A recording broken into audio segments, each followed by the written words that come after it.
Well, it's up.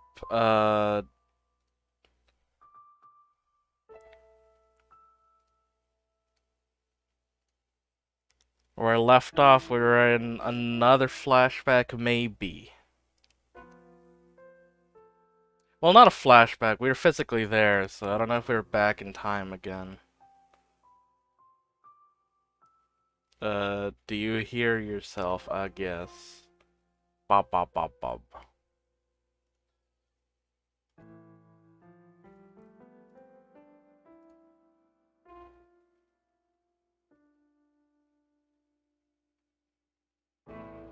Alright, I like stayed quiet to see if you could hear yourself. It seems fine.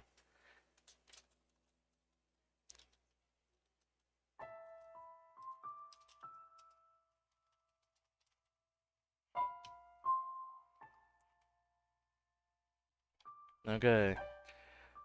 Speed run. Inspecting memories is to load the thingy. I don't know what's in the extras. I didn't check yet. Anyways, new beginnings. So, we went back after being separated. Alright. Well, where are my glasses? Okay, here they are. They're all scuffed up, but it's fine. So we got separated, and the witch is just like, yo, play along, since you said you were gonna do anything, so whatever that means is coming up here, I guess. It's an old memory of when we first started living together. What would you like to talk? Oh yeah, because she was like, let's have a practice conversation because we suck.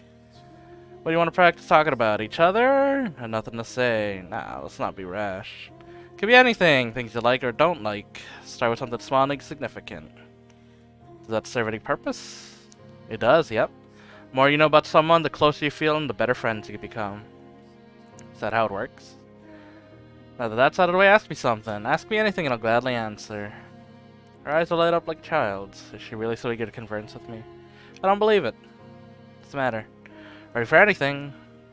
Very well, I'll ask whatever comes to mind. Go for it. Do I actually get a choice? I actually get a choice. Alright.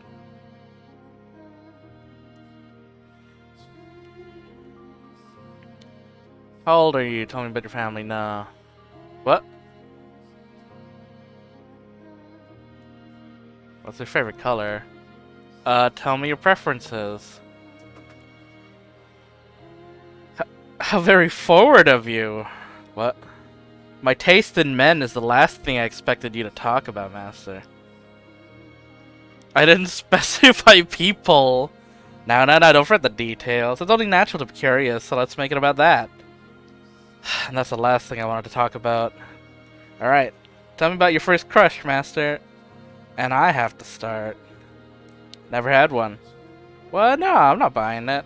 You were living at home until 10 years ago, weren't you? Surely there was someone who caught your eye. There was not.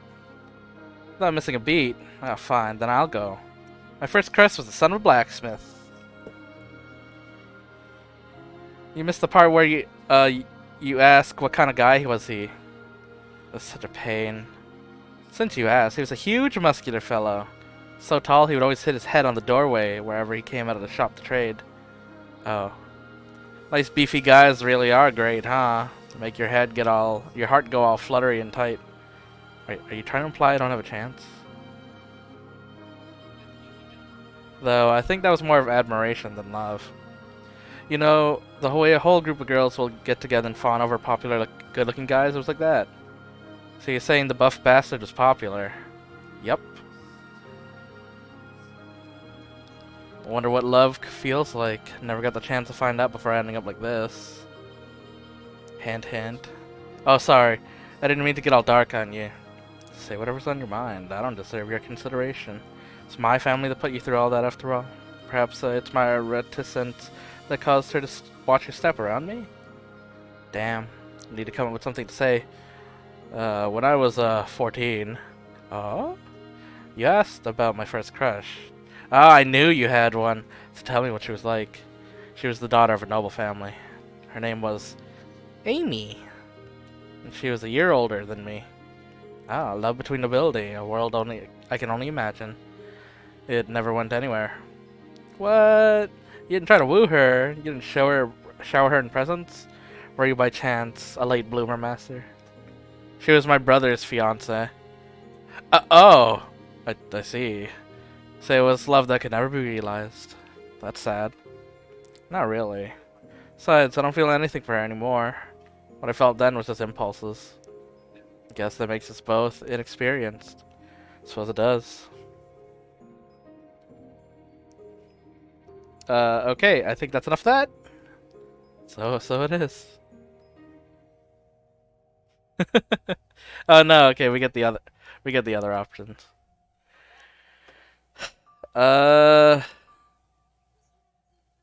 Favorite color was. You told me your age. My age? Take a guess. Thought she said she would tell me anything. Uh-oh. Uh-oh, actual choices.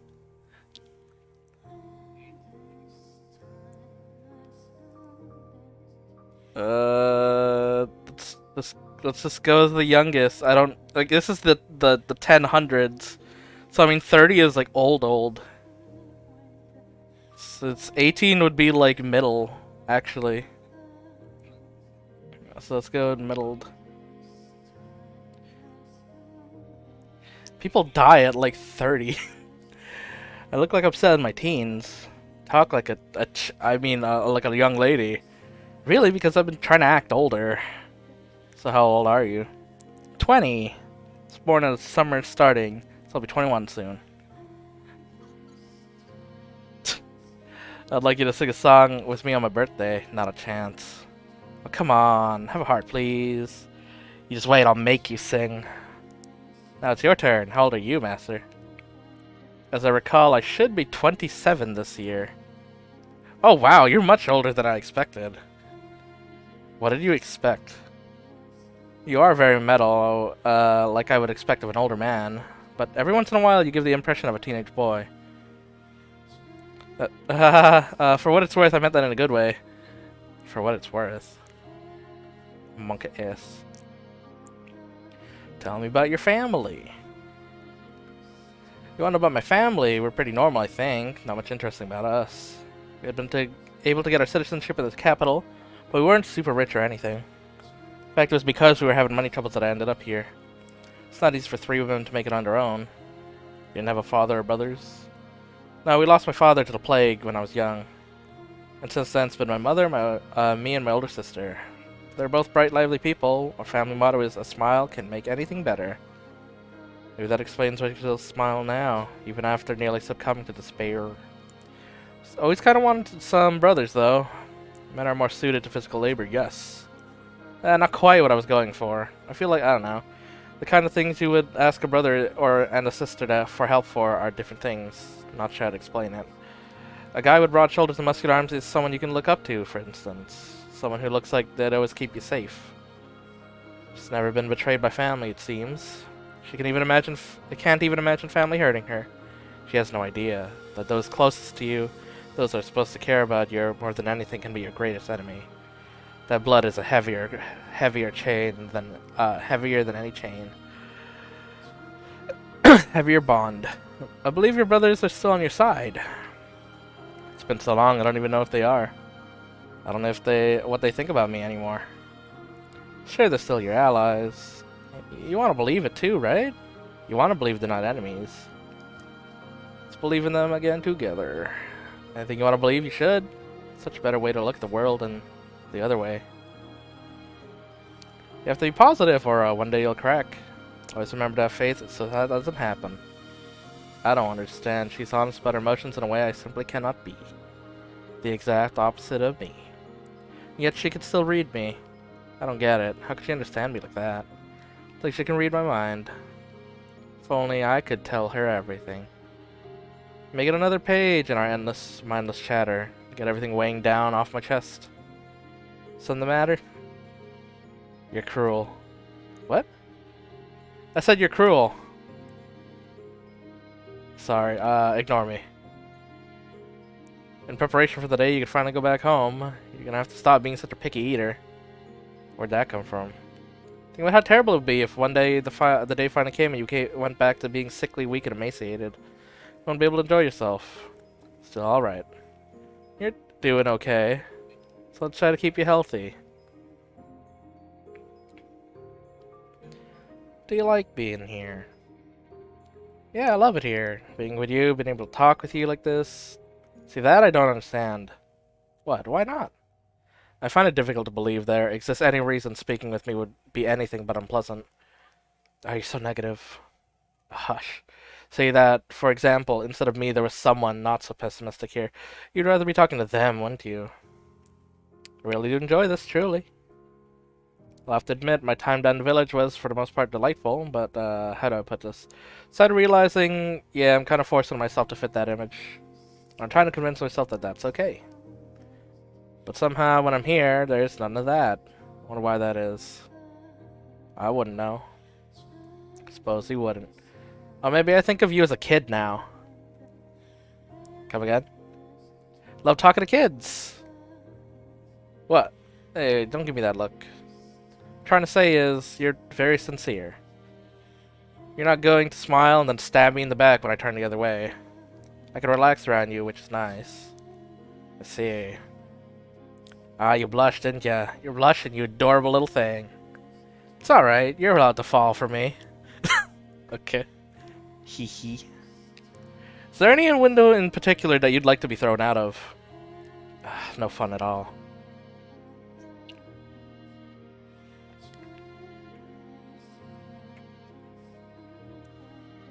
See what I was saying, Master? With a short conversation, I get to know you better than I did before, and you me.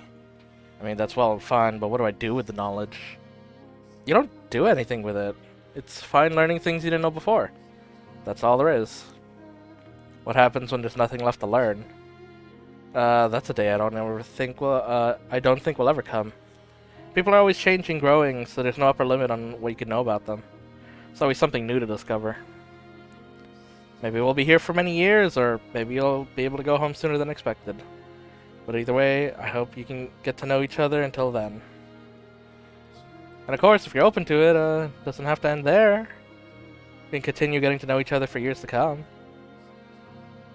Hey, now, what are you looking away for? What do you think? Because you keep throwing me off balance. A few months ago, I was doing everything in my power to avoid her, and yet now, that smile of hers seems so oddly enchanting. I don't understand. I will do my best so that we can make this work. I'm glad to hear it. Giselle, I was too awkward back then to even compliment you on your smile, to put my feelings into words. Too cynical to accept anything you said at face value, which I know caused you plenty of grief. Not much better now than I was back then, but I will tell you this now, when I see you next. I want more than anything to let you know how much I adore your smile. How much I don't want to lose you again, or it ever again.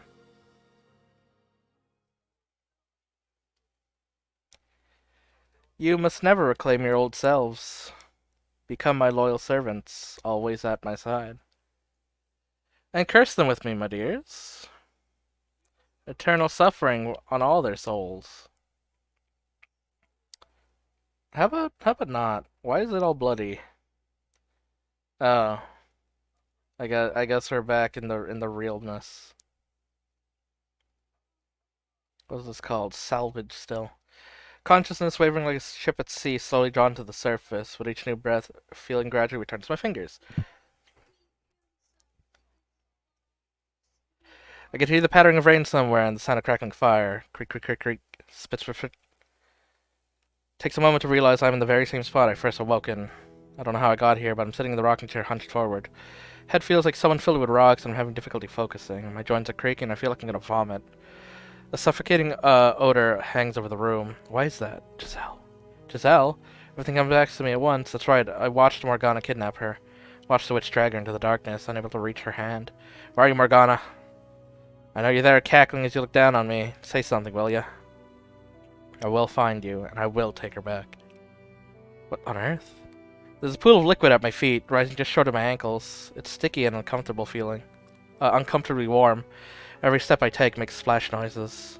This is blood. The mansion's taken on a very different face from when Giselle was leading me through the halls. Blood of unknown origin covers not only the floor, but also streams down the walls and drips from the ceiling.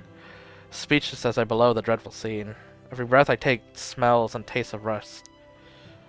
It's all so unreal, beyond my comprehension. All I can do is stare aghast, feeling like I might pass out. Giselle, are you seeing this same twisted nightmare as me?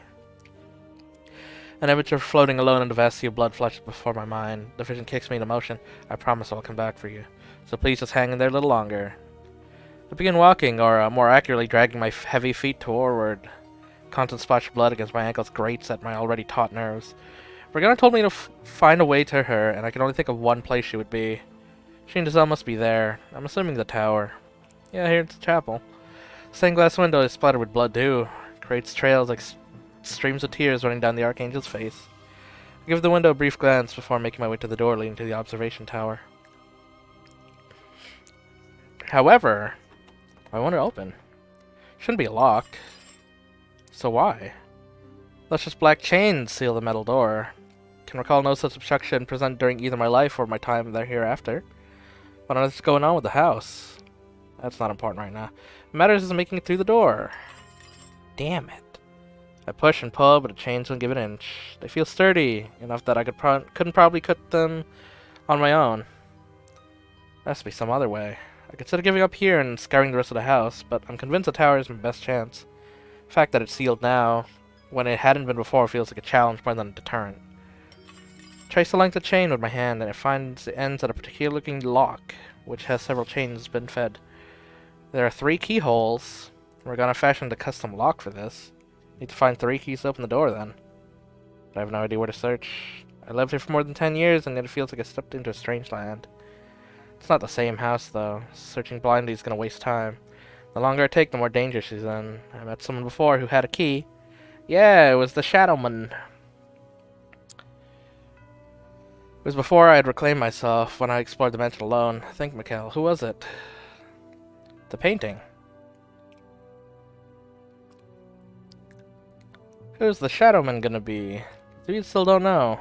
Like everything else in the house, this painting is covered in blood. That it depicts a serene rural landscape only makes the contrast that much grimmer. I recall talking to this painting. Assuming I wasn't hallucinating, I have a question for you. Are you awake? Please wake up. Can you hear my voice? Please say something. You reside here in the house like the witch, don't you? You've both been here with her all this time, haven't you? Then you must know how to get into the observation tower. About the 3 keys that I need to open the lock. Need to get into the tower. Please tell me where I can find the keys. Say something, damn it. Answer my question.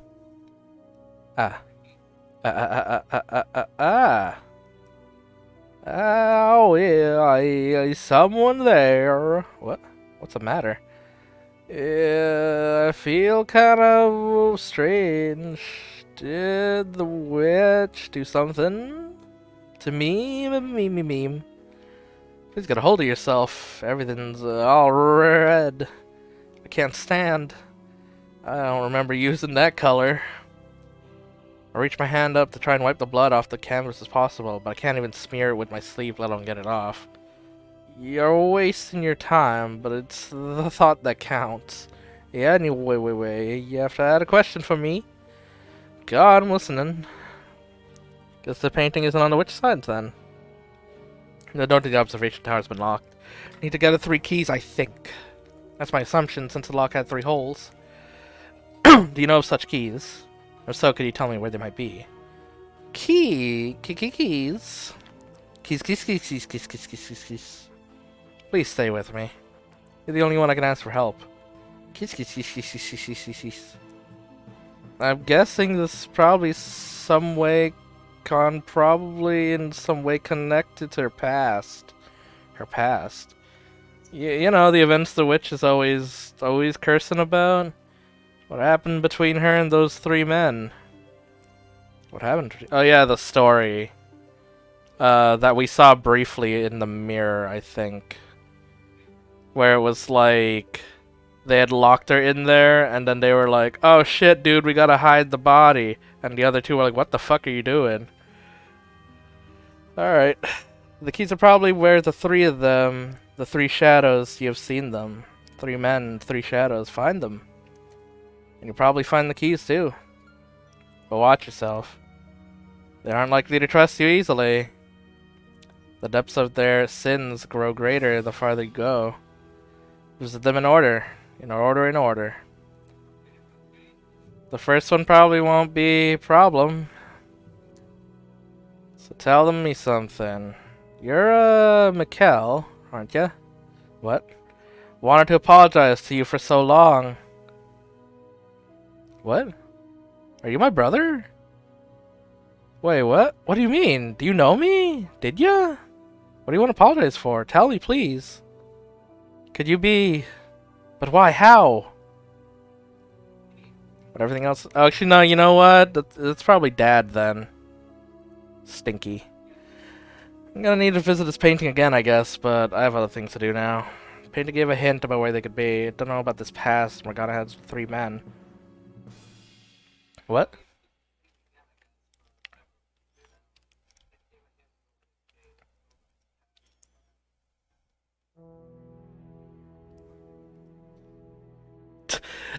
I couldn't hear what you said over myself.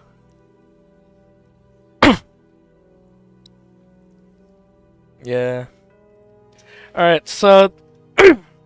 that means that...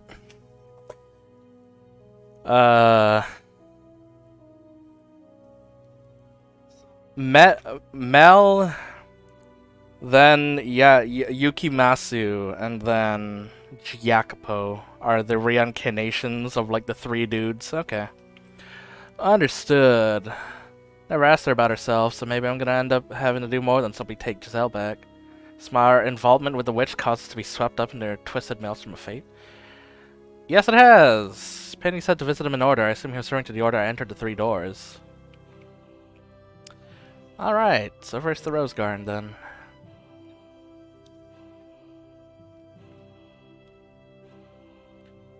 Make my way to the Rose Garden. Corridor leading there's a mess, and the one door is rotting away. Smell the flowers on the other side. Everything's different from when I was alive. Yeah, we met the shadows before. From when Giselle planted and raised that single rose. Scenes in the past spreads out before me. Field was once again proudly flourishing roses, now withered and grey. Knowing how beautiful it once was makes it much worse, dispiriting. Bitter breeze passes past me. Solitude hangs in the garden like a thick fog eating away at me. This isn't what I wanted. Someone get me out of here. Oh God, tell me. Tell me I'm not the bad one here. The young man Shadow stands off to the side, muttering listlessly to himself. I recognize his voice. Do you have the key? The boy and I have never met, but I feel like I know him quite well. Like we have been acquainted for many years. I know how polite and mild-mannered he is. I know how kind and how vulnerable, how human his heart is. For very little about the boy seems to remain. This isn't what I wanted. Oh God. Please answer me. Someone get me out of here. Tell me. Tell me I'm not the bad one here. Answer me, Melrose. I know that's you. Huh. Soon I say the Shadow's name, it turns to face me. Still can't make out much detail, but he seems slightly tenuous now. Who are you? How do you know my name? My name is Mikkel. I once lived here in this mansion. Michelle. I know that name. I know it very well. But something's not right. You look different from the Michelle I remember. I'm not the Michelle you know. Our names simply sound similar. Oh, that makes sense. She would never have come to see me. I have a question for you. Do you have the keys to the observation tower? I do. Would you please give it to me? I need to get into the tower. And what do you need there? Someone there I need to find. That's all. May sound not sound like much to you, but it means a great deal to me. You're not one of her prisoners, then? No. Came here on my own will. To find this person. Exactly. Then maybe you can help me. Help you how? Set me free. Convince her to release me from this place. I'm begging you. The anguish emanating from the boy's shadow is thick. It caused me to recoil. There's a thread of dark desperation in his voice. Has he been imprisoned here for hundreds of years like Giselle? Promise me you'll get me out of here.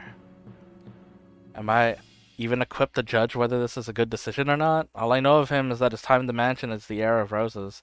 I don't know anything else about him. I don't even know if it would be capable of keeping a promise like that. Do I have the strength to save anyone other than her? Do you absolutely need the key? You won't agree to help me without it, will you? What? I dropped it. Over there. Huh? The boy's pointing to a thick bramble of roses. Despite the flowers having been wilted, the thorns are still sharp. It was an accident, I swear. But I didn't want to scratch up my arm, so I left it there. It's not my fault there's so many thorns. I really want to hit this boy. I really want to... Go nuts. Why couldn't you have just said so? Because I thought if I didn't have the key, you wouldn't help me. There's only so much I can do, regardless of whether you have the key. I cannot promise you anything, nor can I be the judge of you. I see. I don't have enough information to make such a decision. Cheap promises and superficial kindness will only serve to destroy us both. If you'll excuse me, I'm going to retrieve that key. What? You'll never get it out of the thorns. I don't care if it's the bottom of the ocean, I will have it. You're wasting your time. I approached the bramble, reaching out with my right hand. From behind me, I could sense the boy watching. First, I attempt to spread the tangle, thorn-ridden stem so I can put my arm in without injuring myself. But they seem made of iron rather than plant. And my efforts may prove most fruitless. The only opening is barely large enough to fit an arm in, and it resembles a toothy mouth of a beast. Looking around the garden, I can't find anything that will be remotely useful. Guess my only option is just to reach in. It's not gonna stop me. I lean down, inserting my right arm into the thorny cavern. Immediately they begin ripping at my sleeve and gashing my flesh. Blood spills down my arm. I'm long since dead, no longer human, but the pain is still agonizing and very much real. Giselle, she doesn't bleed, she doesn't feel pain. Am I not the same as her then? That doesn't matter right now. Focus on getting the damn key. Streams of crimson spread through the steel-like triangle, gnawing at my arm like a ravenous animal. Where the hell's this key? Thorny stems are twisted and layered so thick I can't see all the way inside. As I dig around blindly, I start losing feeling in the arm. It's an endless deluge of pain. Cut it out, you're gonna lose your arm. I will not stop until I have the key. Don't ask me for help. I wasn't even considering it, bitch. I collect what remains of my gradually fading sensation and focus into my fingers, praying even one of them brushes against the key. Damn it. But as much as I search and dig, I will find nothing resembling a key. Which means it must be deeper than I can reach with my arm. Even so, I can't give up. Hey, please be quiet right now. I need to focus. I'm sorry, I do have the key, actually. You what? I'm so sorry. It didn't look like you were willing to help, even if I gave it to you, so... Plus, she told me not to give to anyone for any reason. Hold still so I can beat you! Fucking... I didn't mean you any ill will. You most certainly did. I'll give you the key, so please, have mercy. Trembling in fear, the boy shadow sticks out a hand holding a key. The arm I used to dig through the thorns is so bloody and gashed I could barely look at it, but it does still function. So I take the key from him with my right hand. Key. But why couldn't you use your other hand? That's gross. That's the idea. You're kind of a jerk, you know? Yeah, that's a laugh coming from you. You have any idea how much that hurt? I know. I'm sorry, really. But hey, you're alive, so no big deal, right? But wait, can you actually say either of us are alive? Haha, I don't even know anymore. Hahaha. I do appreciate giving me the key, though, seeing as it seemed to be rather important to you. Hey, is this the person you want to get back really worth going through all this? She is. She's the one person who ever loved me, and she's waiting for me. I see. You know, I had someone that meant a lot to me, too. My sister. Which one? Which? The one with the flaxen hair like me. You happen to see her, do something nice for her, please. That I would say is your responsibility. Yeah, you're right. But I'll keep it in mind. Thanks. In the tale I witnessed, the boy pushed his sister away, for an understandable reason, admittedly. But now he seems to bear no grudge for her. Did something else happen between them? Even if it did, I don't have any time to ask. I'll be on my way. Alright, take care. There's 2 more keys. Watch out, though. They're not the most friendly people. They'll probably be even more enraged locked up like this. Appreciate the warning. If only someone like you had shown up sooner and taken the keys from us. Goodbye. After bidding farewell, the boy's phantom dissipates into the shadow of the rose garden. Wonder if he's gone back to mindlessly muttering regrets. Should get going. Alright. Mikhail gonna have to beat another ass in a second. Time to go down to the cellar. Time to go meet the beasts.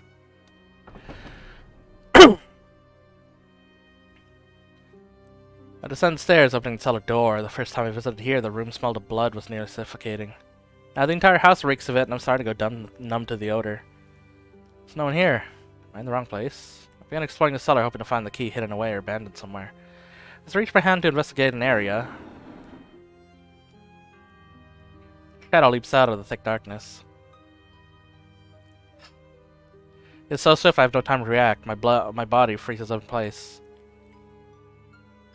Shadow stands before me, holding the tip of a blade mere inches from my face. A key. You have a key. I do, yes. Cold sweat trickles down my back. My voice is shaking and there's no hiding it.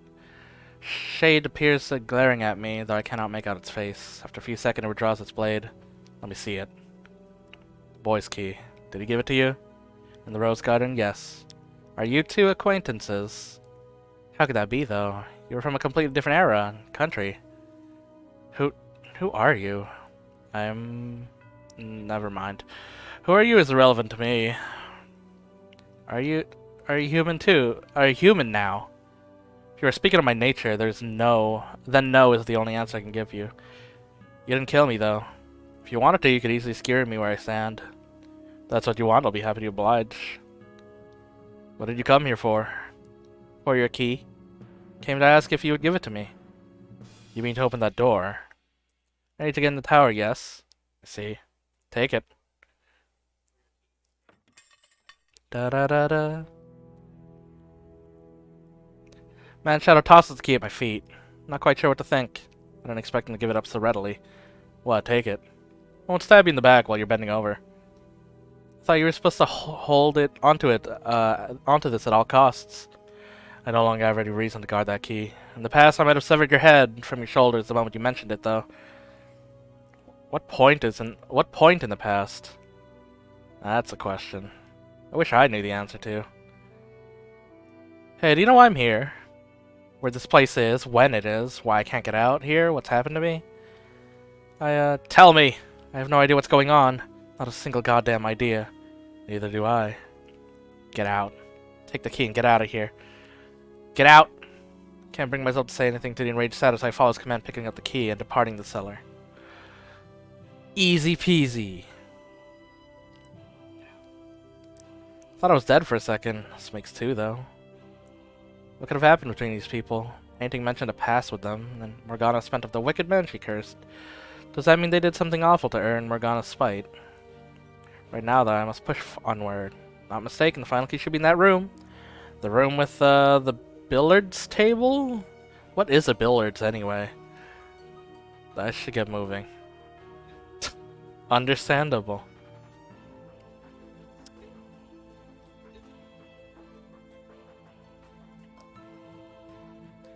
Once I have the key, I head to the room. I'm most certain Morgana is waiting for me there, with Giselle. So I gather up my resolve and her to the last one, not wanting to even take a second longer than necessary to get her back.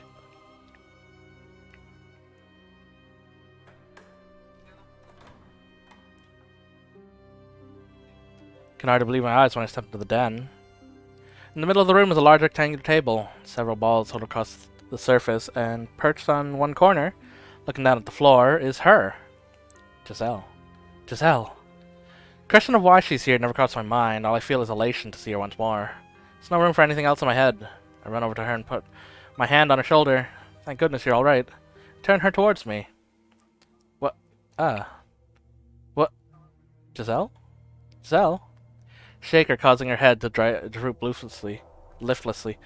There's not a trace of light in her unmoving eyes. Why, Giselle, why? Yeah, say something, Giselle. Say anything, please. This can't be. You can't be. Can't be. My mind goes blank. Can't catch my breath. The word is hazy. Why, Giselle? Why'd I have to find her like this? I swore I would do anything. I swore I would never lose you again. No, this can't be. Thought crossed my dazed, despair-wrought mind. It's probably nothing more than vain hope, but not a drop of blood spills from my breast. That's right, she doesn't bleed, so this can't be her. This isn't her. Or maybe Morgana has the power to alter Giselle's very nature, killing her with a flick of the wrist. Nah, I don't want to think about it. There's no hope to be found down that path. All I can do is pray, beg for her to still be alive, or if alive isn't the right word, just herself. My prayers bring me back to reality, which is when I realize there's something hard pressed against the back of my head. I hear a harsh metallic clink. What? It's a gun! Piercing bang rips through the air as I drop hard to the floor. My ears are ringing painfully. Like a cloud of smoke and confusion, I see a man's silhouette. Huh. Missed. It takes several moments for me to recognize the object in his hand as a gun. Not only because it's draped in shadow, but because I've never seen one with my own eyes. Had I not witnessed what they were capable of through stories, I would not have understood how terrifying they were. Not a problem, though. Finish you with the next one. Now hold still, boy. Start running like a rat. I can't guarantee you painless death. Wait, hold on a second. What are you trying to kill me for? 'Cause you make too much goddamn noise, that's why. Don't tell me, you're the one who... What? Turn my gaze towards the large table. Giselle isn't there. Must have been an illusion after all. The realization sends a wave of relief through me. It's all I've got in my face, though. Curious man you are. Does the table warrant your attention more than me? I have a request. Could you give me the key in your position? That's all I need, and then I'll leave and stop making a racket. Not sure you understand your predicament, boy. 'Cause if you think you're in any position to be asking favors, you're dumber than you look, ha! First off, I don't even know what key you're talking about. I don't believe that. The other two had keys. You telling me they gave you their keys? Sounds like they really do know each other. See for yourself. I believe you should recognize these. You collecting them to enter the tower. You gonna see Morgana? Seems to be a hint of tension in the man's voice. Though I can't see his face, I can sense the waves forming within him. Brace myself for either rejection or hot lead. But the apparition gives neither. Take me with you. What? You have the other two keys, don't you? Then you can open the door. Bring me to the witch. Wait, slow down. What are you planning to do when you see her? What do you think? She has to... Okay, any slower. She has to... He's gone. She has to what? What was he trying to say? Well, guess I'll take this fancy-ass key. On the floor where the shade stood is a new key. Curious though I am about his last words. Makes 3. I have all the keys now. You trying to rile me up, Morgana? You trying to enjoy yourself up there, showing me these phantoms and watching me squirm? Just you wait. I'm on my way. Give the room the breeze once over and then head my way back to the chapel.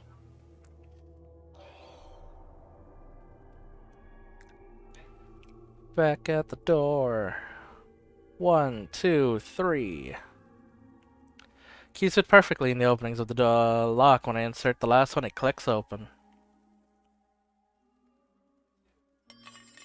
Chains sealing the door fall to the floor. They're waiting beyond the door at the top of the stairs. Start pondering if I could even... what I can even do in the face-off against Morgana, which sends a nervous shudder down my spine. Not going back down, regardless of... But she is a witch. I'm a mere human, formerly human. Not a master swordsman, nor do I wield a gun. I have nothing at all with which to fight her. Still have to confront the witch, though, no matter what. As laughably reckless as foolish it might be. No other option. Place my hand on the door, preparing to climb the tower where I once spent my last breath. Giselle locked safely away in the chamber at the top. Tower I first met the witch. No hesitation. Ah, bloody staircase!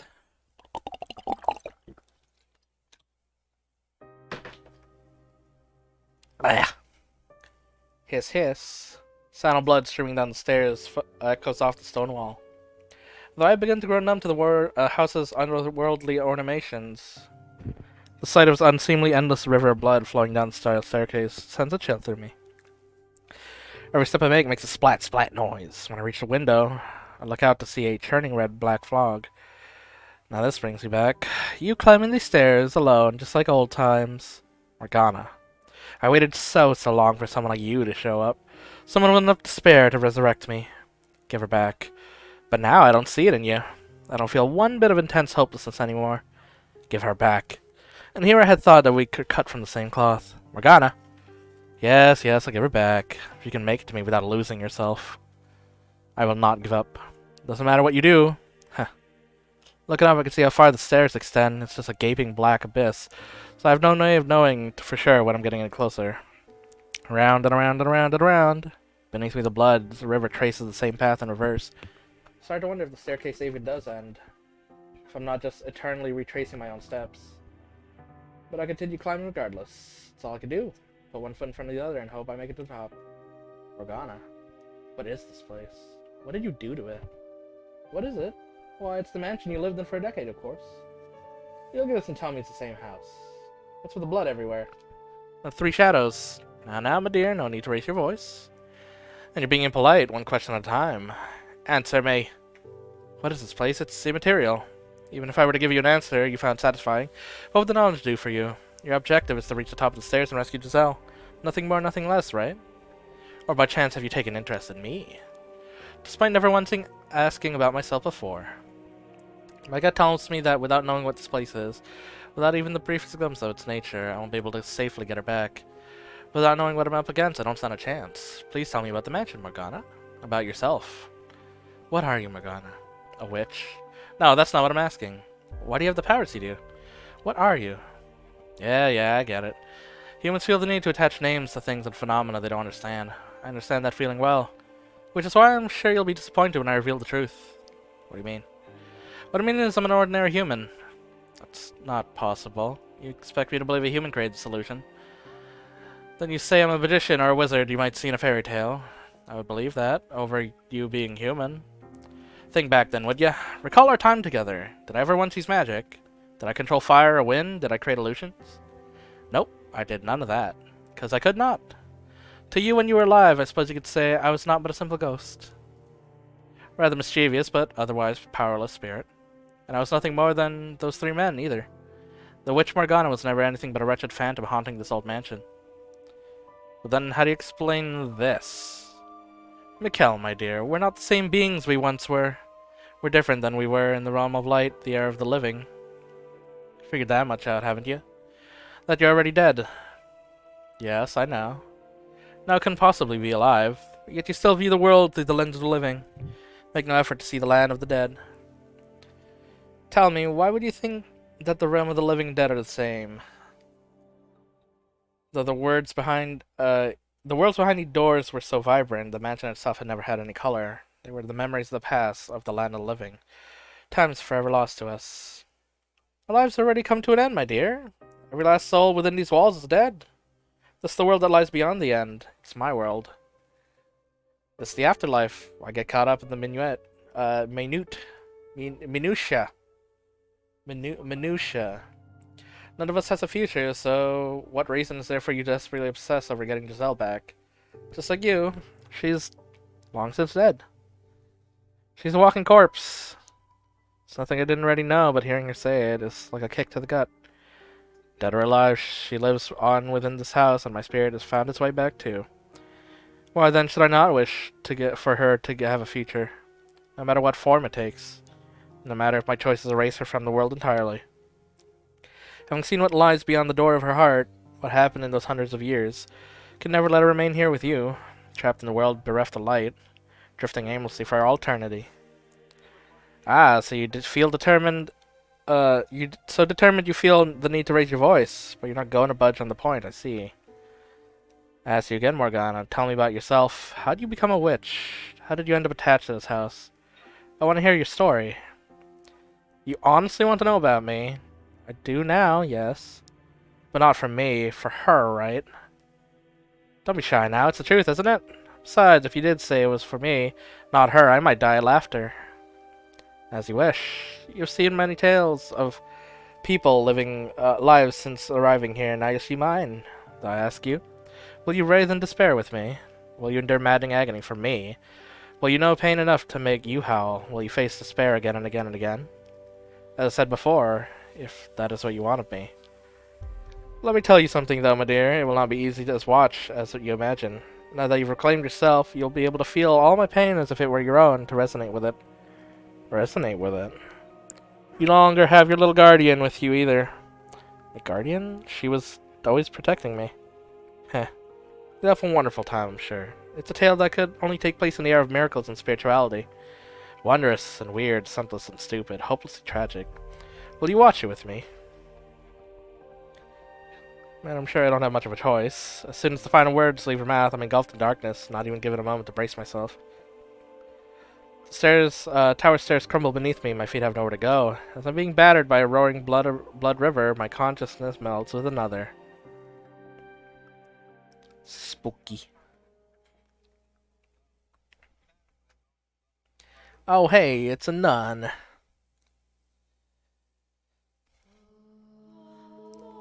Blood of the Holy One. Carry within me the child of God. That is where it all began. The words of one foolish woman determined the curse of my entire life. Before I was even born, my fate was decided. Did her claim come from faith? Was it her way of escaping reality? Did she do it for money, fame? I don't know. I had been visited by an angel of the Lord. The village she lived in had suffered years of poor harvest. It had been months since the last rain, and all the villagers prayed desperately to be blessed with succor. I am with child, though I have known no man. So proclaimed the pregnant woman in the midst of a drought. And on the day of my birth, the very moment I let out my first cry, a heavy rain fell upon the village. The storm quenched the parched earth, nourishing the crops and saving the village. The villagers were astonished, for they thought the drought would never end. As plume drops of rain poured down on the village, they gathered around the newborn me in exultation. Oh, she is the child of God. Perhaps there would be more wonder in claiming I had magical powers. Perhaps it would make a better story if I were to say that there were higher forces involved. But all the years later, here's what I truly think. It's nothing more than a fluke, an improbable stroke of luck. Unbelievable fortunate accident for my mother and the village, and an undescribable unfortunate accident for myself. I am a child, though I have known no man? As if that's even possible. Maybe she fooled around with a man who had gone and abandoned her, and she spouted these lies to convince herself it had never happened. None of the village men had made claims to be my father. Perhaps he was someone else's husband, and as such he couldn't reveal himself, as adultery was a sin in God's eyes. The girl they were praising as a child of God was indeed not more than an ordinary daughter of a wretched woman. At the time, though, I thought differently. I believed my mother's words and was convinced I was a saint, and it gave me a sense of duty and purpose rather than superiority. As a daughter of God, I believed it was my responsibility to help anyone in need. So every day I prayed. I asked my father what I could do, what I was meant to do. Not everyone is equally good, though. There will always be someone who lends their ear to the devil's whispers. One man claimed I was the daughter of a charlatan. Shouted to all here, if you really are the child of God, then perform a miracle for us. Could he have been any more unreasonable? Miracles are neither magic or parlor tricks. They just realize the power of faith. A lowly villager has no place demanding God prove his own divinity. It's the height of arrogance. But the man refused to heed my words, so having no other choice, I contemplated what I could do to show him I was indeed a saint. And blood was the spark of my inspiration. Mikkel, the time when I lived and the time where you lived were not so different. Our views and beliefs of the world are very much the same. So you should understand that in our time blood was seen as unclean. It was a dreadful thing, riddled with disease, which is why we drained the blood from animals and purified the flesh before consuming it. But being a saint, my blood would have been different. Like the blood of a saint who came before me, mine would be blessed. I believed it would be able to cleanse these people's impurities. For my demonstration, I chose an elderly woman afflicted with a terrible disease. She was on her deathbed, and no one thought she would live longer than another day or two. The woman was overjoyed when I came to visit her, sincerely believed me to be a holy servant of the Lord. She gathered all the strength she could muster and climbed her bed and kissed my feet. I felt an intensely deep love for this woman.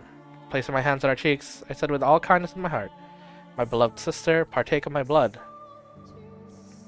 The woman agreed without a glimpse of hesitation, so I pricked the tip of my finger with a knife and let the blood drip into her mouth. Within 3 days, her health improved, enough for her to get out of bed unassisted. Seeing that no one in the village doubted my powers any longer. In fact, the man who had accused me of being the daughter of a charlatan was subsequently punished for his sins. He received much deserved retribution for challenging the daughter of God for mocking her. But of course, being a saint, I forgave the man. He in turn repented and changed his ways, worshipping me as a true child of God. And now I'll be honest with you, I was ecstatic, utterly elated. Felt like I was on top of the world, and I reveled in it. The villagers showered me adulation. They averred me and the daughter of God. Anyone who didn't was punished, and on top of that, my blood could cause miracles. Tell me, do you look down on me for feeling the way I did?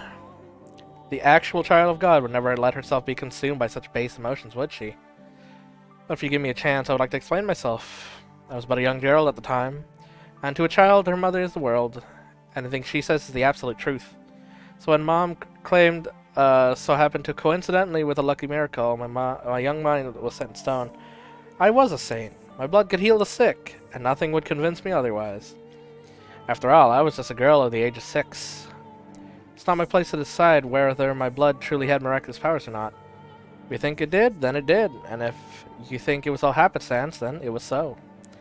Miracles are brought on by faith, so the elder woman who was healed was done so by the power of her own belief. Baseless hope and desire can at times make the otherwise impossible reality. You understand how just a major role religion played in our time, don't you, Mikhail? Especially as someone whose life was taken from him in the name of God. And you understand how powerful word of mouth can be as well, don't you? Didn't take long for word of the miracle-performing child of God to spread. Travelers from faraway lands came to our village in search of aid.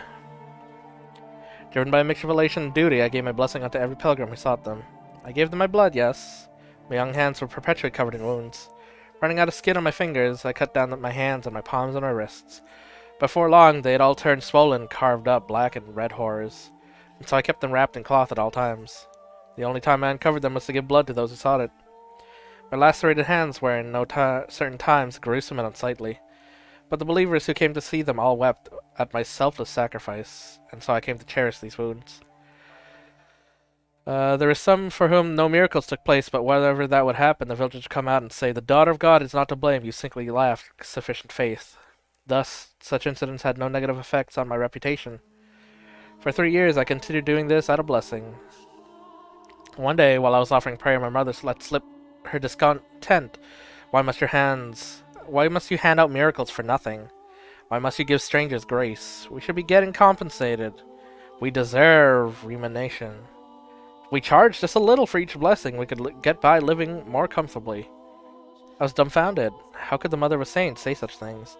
Helping people was my divine calling, and she expected payment.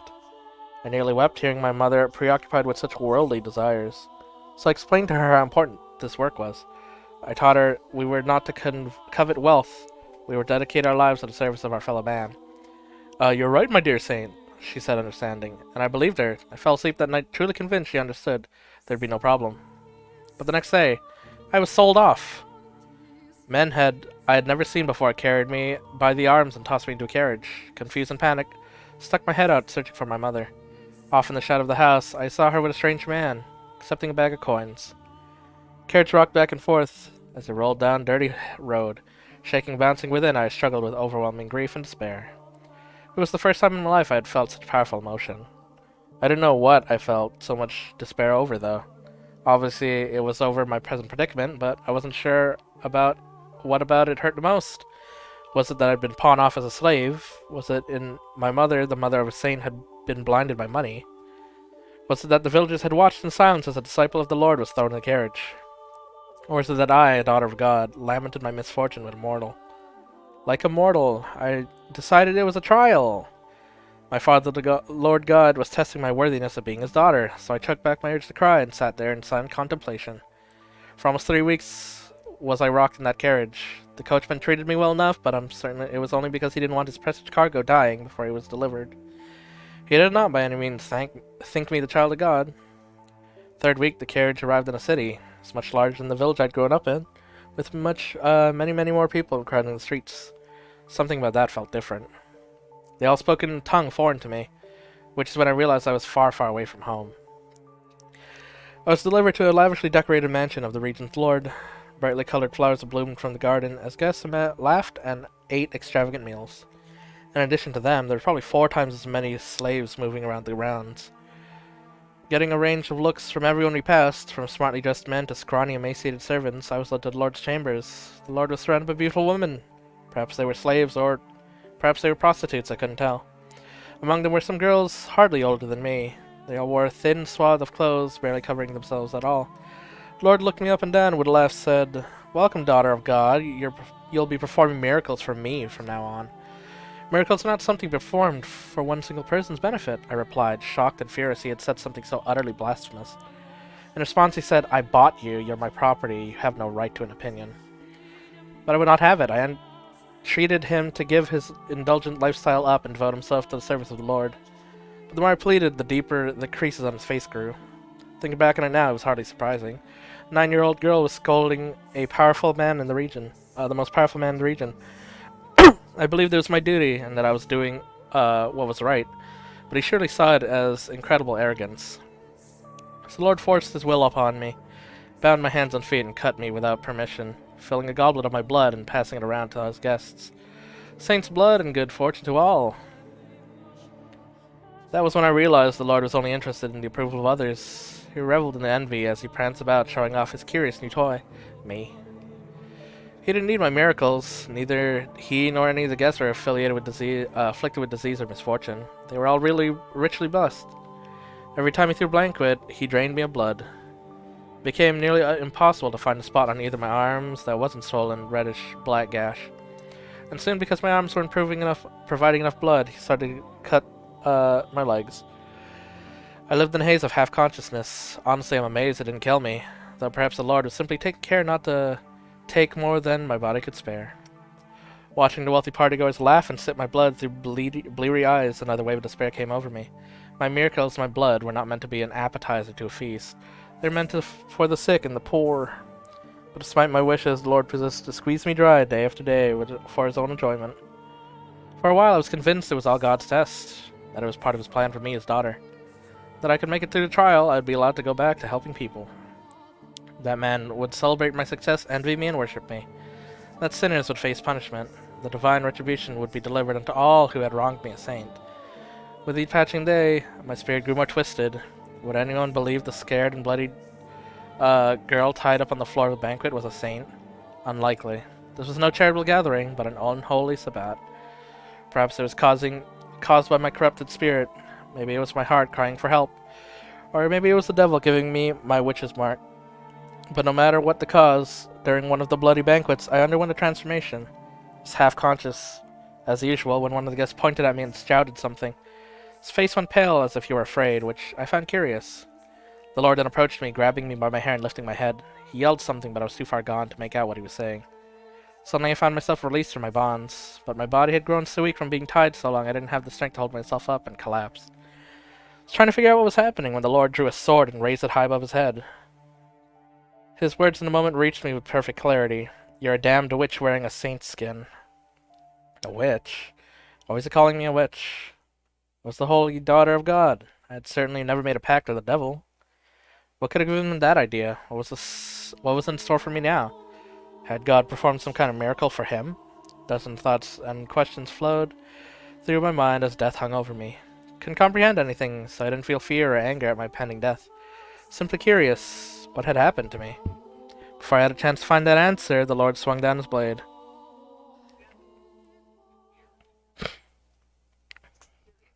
My bones. Without warning, without any time to prepare, the darkness drained away, and a second later, I crashed into the stairs hard. Right at my ears, I could hear the hiss of blood. The world fades in and out of view, giving way to real images of a path I never lived. I could practically feel the fire in the eyes of the mad blood banquet's guests. My vision distorts, I can't regain my focus. Whose blood is this streaming down the stairs? Is it hers? Is it mine? Who am I? A saint, a witch? Is what I'm seeing through a lens of clarity? Or madness? No, I'm not her. I'm Mikkel and no one else. It hurts, doesn't it? It's hard to breathe, your chest's on fire, your vision's blurry, it's dark, it's lonely and scary. It's frustrating, it's disheartening, it's exasperating, isn't it? What you're feeling is exactly the pain I felt. I reach my hand out for this plea for help, which is when I see something I can hardly believe. Oh no, bloody scars. Both my arms are covered in gashes, blood flowing from them without end. The raw flesh beneath my skin's been exposed to the open air. Ah. All I can do is scream. The pain, her horrible past is doing everything in its power to break me. That 9-year-old girl's sickening experiences are twisting and constricting and crushing me. Why is this happening to you? You're really that slow, my dear? You're empathizing with my pain. You're just that kind-hearted a person, Mikkel. You said you wouldn't give up, didn't ya? You said you would make your way to me. Then surely this won't be enough to do you in.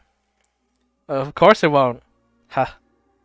Mustering up every last bit of strength I can, I begin crawling up the stairs. The red rivers beat against my open wounds, stinging painfully.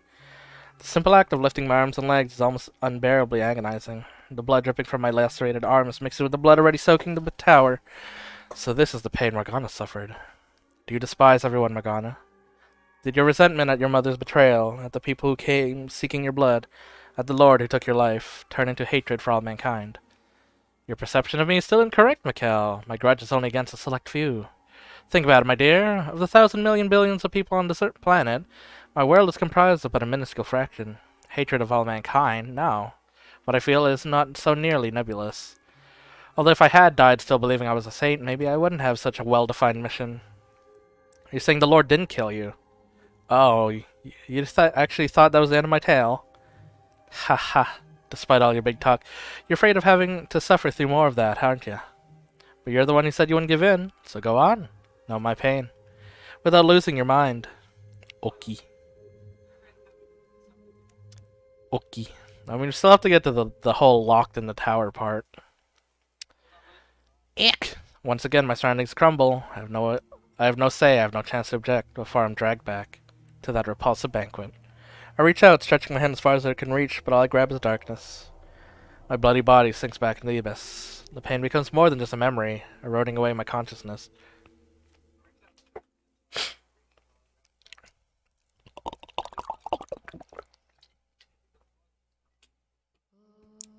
Alright, recap of the ending. Maybe if I had died then, I wouldn't have become the witch you know now. But that's all conjecture. Theorizing about what could have happened is an exercise in futility. But no, I did not die that day. Brought together by constant mistreatment, the Lord's slaves chose that moment to start revolt. When he swung down his blade, someone bumped into him and knocked it off course. I didn't have the strength to get to my feet. I simply watched the chaos unfold behind my hazy eyes. It never occurred to me that I should try to escape. At some point during the ride, a young man, one of the slaves, grabbed my bloody, limp arm and led me to the Lord's Manor. Out of the Lord's Manor. The young man brought me to a slum, a place where the people banded together in hardship, barely scraping together enough to eat every day, let alone pay taxes demanded of them. By the time we arrived at a small brothel located a ways into the slum, the fog was already clear in my mind.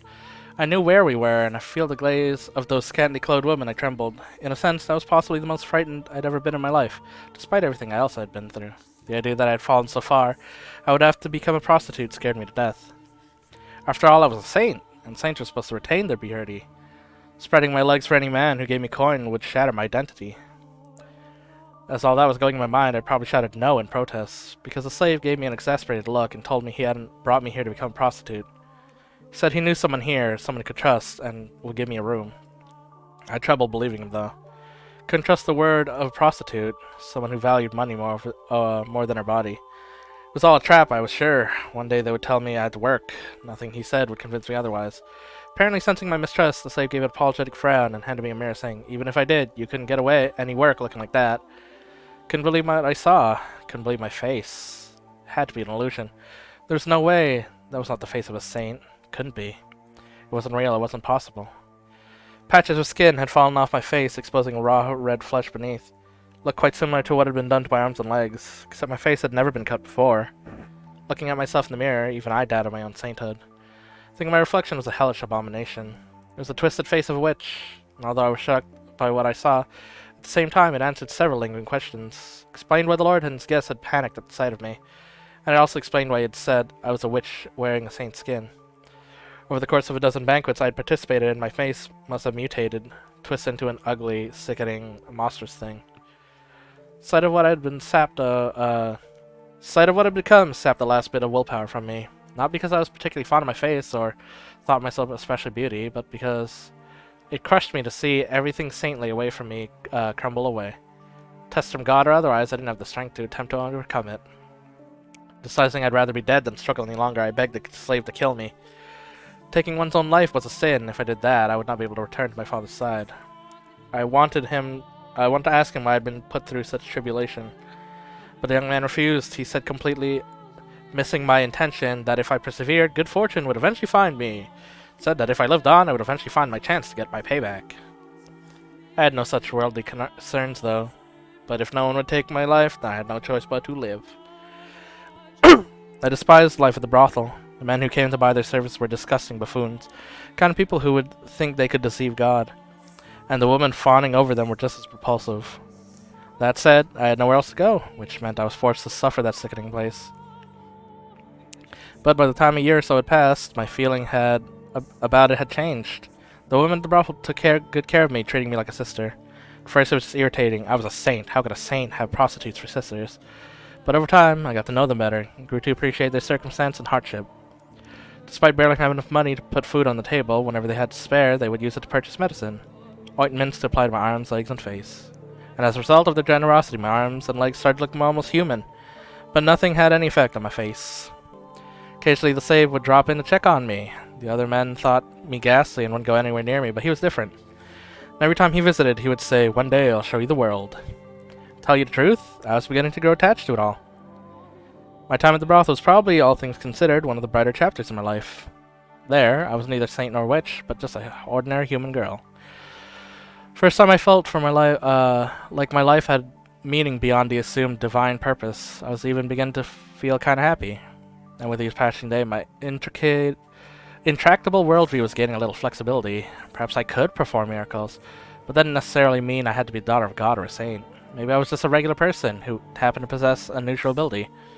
Ridiculous, isn't it? Despite coming to accept humanity, I refused to let go of my miraculous powers.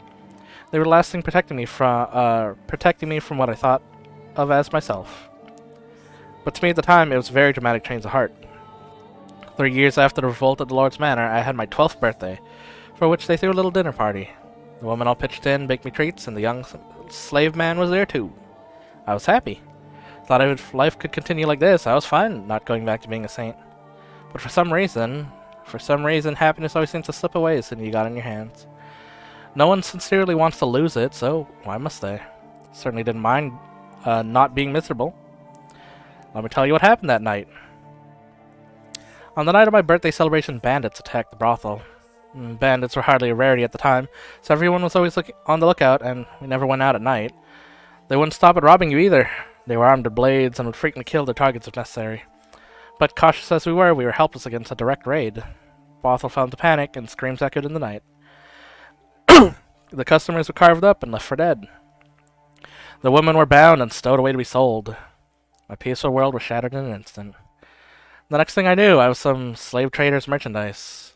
Didn't know what became of the prostitutes who cared for me, or the slave who brought me to them. Soon the women were sold off and the young men slaughtered. But regardless, I found myself rocked back in the carriage once more. The carriage was packed so tight you could barely see the floor, and it smelled like death. Sweat, urine, feces, every foul odor imaginable compressed in a tiny space. There were both men and women there, nearly all of them muttering or groaning or weeping. Everyone was young, ripe to be put to work. Didn't take me long to realize the fate awaiting these people and me, and when I did, I just sat there in silence. Then for the first time I cried. I was experiencing, I believe, a very human emotion. I was sad. Hurt that I had been taken away from a place where I was happy, from the woman at the brothel and that young man. It crushed me. And no longer did I wonder why such a thing was happening to the holy daughter of God. Something about the tears must have seemed strange to him, because one man saw me and said, "Why are you crying?" He was a curious man. To start, he looked very different from everyone else. The color of his skin and the length of his nose, the shape of his eyes. Everything about him was new and unusual. Hesitantly I replied, "I'm sad because I didn't get the chance to show my gratitude to people very dear to me." Man fell silent, though he looked like he was deep in thought. I had no idea why he asked me that, but something about him made me uncomfortable, so I couldn't bring myself to ask. Several hours later, the man suddenly stood up. Guards had no patience for anyone stepping out of line. They didn't look like they were hesitant to kill us either. So unsurprisingly, one at the back of the carriage drew his sword and pointed at the man. What was surprising, though, was what happened next. The man, his hands shackled like the rest of us, leapt at the guard, slamming his fist into his face and stealing the sword. The entire carriage was shook. The guards were too stunned to effectively react, so they were quickly cut down. And because the one man uprising had taken place between cities, there was no one the slave traders could ask for help before they were slaughtered. In the blink of an eye, it was all over, and there was nothing human about what I had witnessed. If I had to describe it, I would say it was like a wild beast had attacked. The man rifled through the slave trader's clothing until he found keys, which he brought to me, ordering I unshackle him. So I did as he commanded. Once they had enough time to process what had happened, the would-be slaves applauded. The wretched souls had been saved, and for a moment I believed so too. When the man's hands were freed, he rolled his shoulders a couple times, making sure everything was in place. And then, he began his massacre. Screams of agony filled the carriage as he ran his sword through the helpless men and women packed inside. Blood and guts were splattered against every surface, and those who tried to escape did not get far before being mercilessly skewered. It was like a scene out of a nightmare. I was frozen in place. Not out of fear, but because my mind had shut down. I couldn't make sense of what was happening, so my mind rejected it. And with my brain having given up, my body was no more than a lifeless puppet. In short order, all the slaves were dead, and I was sitting in a pool of blood staring at the man. He pointed his blade at me and with a little smirk said, "Why didn't you run?" In turn I asked him, "Why'd you kill them?" The smile vanished from his face, and after a few quiet moments, he replied, "Because I felt like it." "Why haven't you killed me yet?" I asked, to which he gave a curt, "I don't know," then withdrew his blade and wandered off in the distance. And then I was alone, surrounded by corpses. I glanced down, and half of someone's face was looking back up at me. Good. My favorite. Well, I mean, it's easy to tell which of the people is the people, but like, why does he hate the young slave boy? Is it because it made her happy? Like, what? Bro, I don't understand you, Morgana.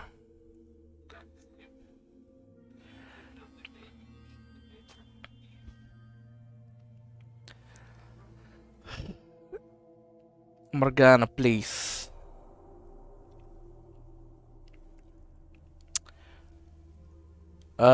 Wrapped in absolute darkness, warm blood spilled around my cheek, my hair, and my skin. Chunks of human flesh rained down upon me. Make it stop! There's no end to the deluge. The smell of death fills the air.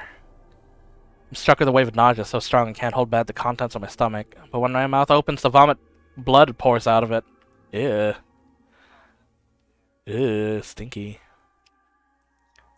Let go of me! Dead bodies grab at my ankles, dragging me down. To where? I don't know. Hell? On top of a mountain of corpses?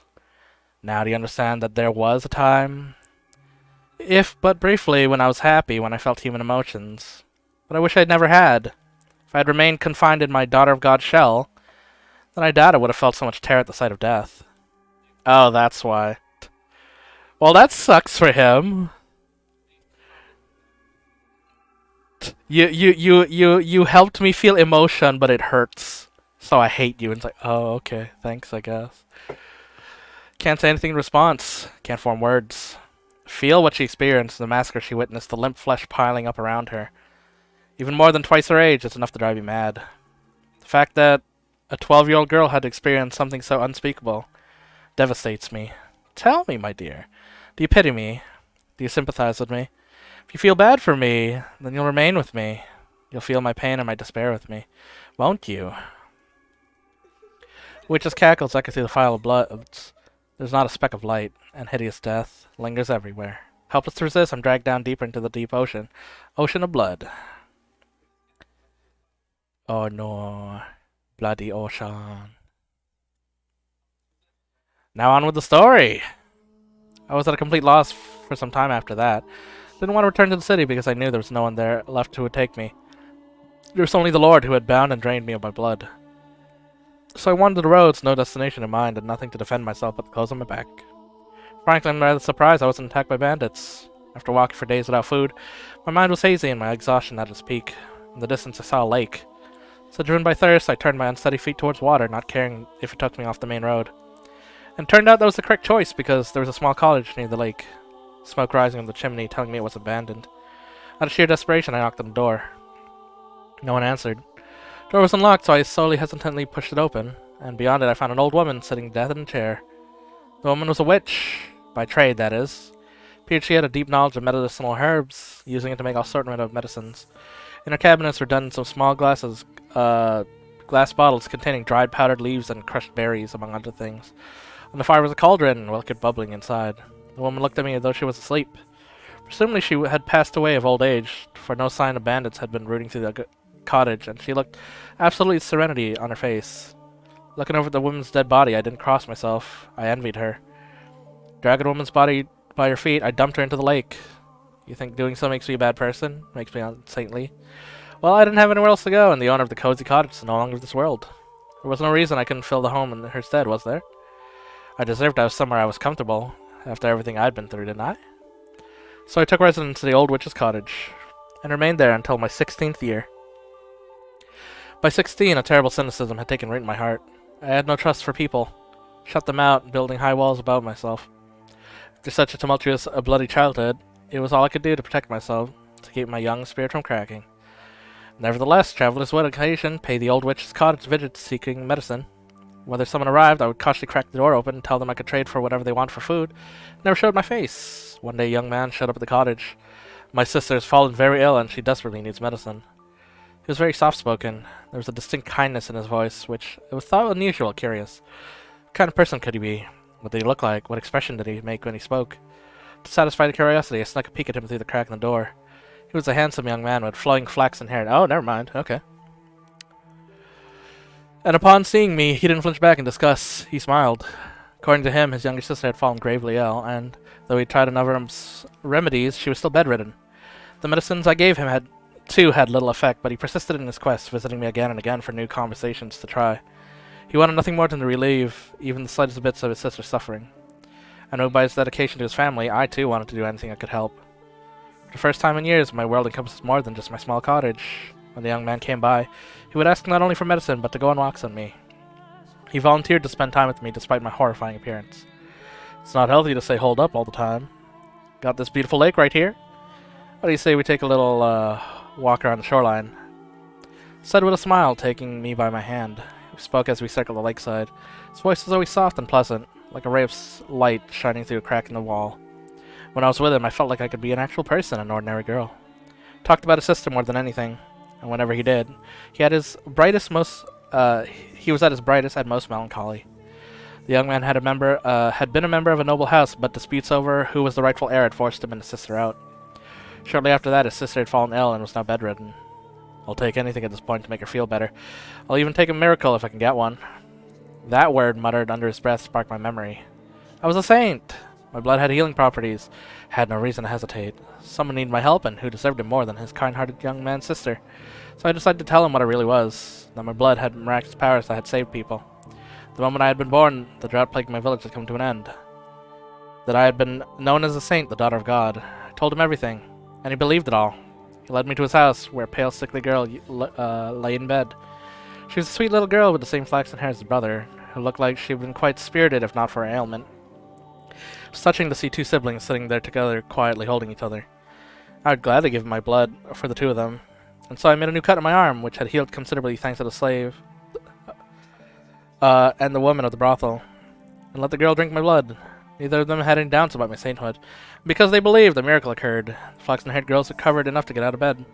I was extremely proud of myself. Felt like, for once, I had actually saved someone's life. The only issue was she didn't make a complete recovery. For a few days after drinking my blood, she was in good health, but her condition quickly regressed. I was deeply perplexed by this. A miracle had undoubtedly taken place, but it was only temporary. Now, though, I believe I can explain what happened. Her recovery was nothing more than a placebo effect caused by her faith. But that's something I couldn't have known at the time. We were all three perplexed, and all three disheartened. Nevertheless, I prepared to give her blood as many times as I needed. Whenever her condition worsened, the young man came requesting more, and never did I turn him down. On the contrary, I enthusiastically offered my services. Over time, though, the hope in his eyes began to fade. He asked me on fewer walks, and he seemed hesitant to look me in the eye. I assume it was out of discomfort or out of guilt, out of shame for asking for blood, but I don't think his concern for me rather than his sister and himself. As I mentioned, blood was considered unclean in our time. Not only was I giving mine away, I was having his sister imbibe it. Looking at it this way, it'd hardly be a surprise for him or anyone else to think what I was doing was depraved. As time passed, the flaxen-haired young man seemed to grow more and more disturbed by me. That was what I got for opening up. That was what I got for letting his kind, warm light shine in on me. The moment things went bad, he pulled away. There were times when I thought I shouldn't have done anything in the first place, but regardless, I held fast by my original decision. I put myself on the line for them. No one else. Just them. Even if he was afraid of me and had no interest in seeing me, I would continue offering her my blood. I was firm in my resolve. One day, though, I received a new visitor. The young man was still the only one I could show my face to, the only guest I had let into my walls. So as usual, I took the man's request from behind the cottage door, but I could hardly believe my ears when he began speaking. Are you the witch with the miracle blood? First, how did he know my blood had powers? Second, why had he called me a witch and not a saint? Third, why did he sound like the man who had slaughtered the slave carriage? Told the man he had to leave, that I would not open the door for any reason. In response, he said, "I am in need of your blood. Could you not spare a little?" My blood was for the sick and needy. I would never spare a drop for a murderer like him. And I told the man exactly that, demanding he leave. All because all I could think of was the pile of bodies, the fountain of blood. The man drenched in crimson, wearing a ghastly smirk. Behind the door, fearing he may have go on another rampage. But instead he gave a simple, "as you say," and went on his way. I let out a deep sigh of relief, which is when I realized tears were rolling down my cheeks, like an ordinary girl. 3 days later, the flaxen-haired boy showed up at my cottage. "Sorry for being so distant lately. I want to talk things over." Those 2 sentences were like light shining from above. I wanted to talk to him too. I wanted to walk around the lake and listen to him talk about nothing. I wanted to experience the warmth of his world once more. And I wanted to tell him about the terrible man who had been here a few days earlier, and about how scared I'd been. I wanted him to tell me it would all be alright. I want to talk to you too. I sat opening the door without second thought. The light of the sun was so bright all I could make out was a silhouette.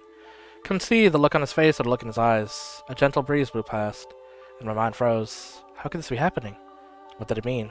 Why? How? What was the man doing, standing beside him? Why was he carrying a sword? Why was he coming into my house? And why did he swing it down, severing my arm? Oh, well. I was in a daze. Couldn't make sense of anything. Didn't want to. My left arm was on the floor before I even realized what was happening, and then my legs gave out. Pain, searing and unbearable, came a few moments later, as I was lying in an ever-expanding pool of my own blood. Did something that I hadn't done before, that I had resisted to do no matter how much blood the Lord had stolen from me. I screamed. It was a hideous, visceral noise, a sound I never thought a saint could make. Same ear-splitting howl the slaves had made as the man butchered them. I writhed and wailed, I wept, I crawled across the floor through my own blood, begged and begged and begged for my life. The man walked over and picked up my severed arm. Then shockingly he tossed it to the kind-hearted young man, after which he said, "That's your share. Should last you long enough." Share? What did he mean by share? What was he talking about? Why had he given me my arm? Why had he taken it? Why was he talking like they knew each other? Why? I had spared blood for him when he asked, didn't he? So why was he doing this? Was cutting my arm off and stealing it easier on one's conscience than simply asking? You understand how I felt, don't you? You can put yourself in my shoes, can't you? The young man refused to look me in the eye, holding my bloody arm in his trembling hands. He fled the cottage as quickly as his legs would allow. The man then walked over and picked me up. I had neither strength or willpower to resist. Holding me in his arms, he began to speak, telling me things I didn't want to know, things I didn't want to hear. But he didn't care. Nothing personal, I just need your blood. Without it, she'll lose her church. Don't take it personally. Tell me, is there anyone in the world who wouldn't feel a bit of spite after being put through such torture? How was I supposed to let that slide? No one's that much of a saint. My trust had been betrayed, and I was supposed to turn the other cheek. A man had barged into my house uninvited, cut off my arm, and I was supposed to smile and take it. Is there anyone anywhere who doesn't feel even the slightest bit of hatred ever? Is there anyone in the world who could laugh and brush off this level of abuse? Tell me, is there? How could I not hold a grudge? How could I not despise them? How can I possibly forgive them? Tell me, please. Tell me how I could. She needs the money. I needed some way of getting her enough money to keep her church running. So the Lord made me an offer. If I brought him the witch with the miracle blood, he would finance a whole new church for her. The Lord? Why him again? Why couldn't he leave me alone, after trying to kill me during one of his bloody sabbats? Why was he after my blood once more? Had he learned it really did have miraculous powers and decided he wanted me back? You get to be the sacrifice to keep her church from collapsing, to keep her world from collapsing. Sacrifice? Excuse me, what? What's all this about keeping your church from collapsing? You murdered a carriage full of innocent people, and you're trying to protect the church? You? Are you out of your mind? Churches are where people go to commune with God, to speak with my Father. How dare you soil these sanctified grounds with your filthy hands, you beast? It's insulting, sacrilege, repulsive. So what do you think we are? So don't take it personally, witch. I'm not a witch. I'm a saint. I was a saint. My blood exists to do the Lord's work, not to satisfy the avarice of men. Why is this happening to me? The man brought me back to the city, but instead of taking me to the Lord's manor, he brought me to the church on the city's outskirts. Though to be honest, it looked more like an estate than a church. Church was served as a hospital, offering free care to less fortunate children, poor and the infirmed. That's when I learned why he said they needed money. Owner of the church offered unconditional assistance to anyone who came. Even when food and supplies ran low, they would ration their own in order to keep helping others. As a result, the church was perpetually on the verge of collapse. The church was run by a woman, something exceedingly rare at the time. There were no priests. All management was handled by a single nun who everyone referred to as the Saintess. I was a saint. Why was this woman who didn't even have the ability to perform miracles being worshipped like she did? Why did the people of the city idolize her? Why were their smiles all directed at her? Why? Was I not in her place? Oh, there's the observation tower. The man carried me to the top of the observation tower. It was there that I had my reunion with the Lord. I was to spill my blood for the city, but also for the Lord's profit. He was not offering free aid, but selling it as medicine. He claimed it was a miracle elixir, telling no one that it was actually my blood. It was a mixture. It was mixed with beautiful red wine, and drinking it would cure you of any ailment. If they knew it was actually blood of a witch, they would think it unclean, and they would fear it. Ha ha. Ha ha ha ha ha ha ha. I remained in prison for a long time. In the beginning, the swordsmen guarded me. Though before long, the flaxen-haired young man showed up as well. Presumably, one severed arm wasn't enough to keep his sister healthy for long. In listening to their conversations, I learned that to ensure no one else would get in, the observation tower was sealed with 3 locks. The Lord, the swordsmith, and the young man each carried one of the keys. Okay, so the original slave was not one of them. Okay, got it. Understandable.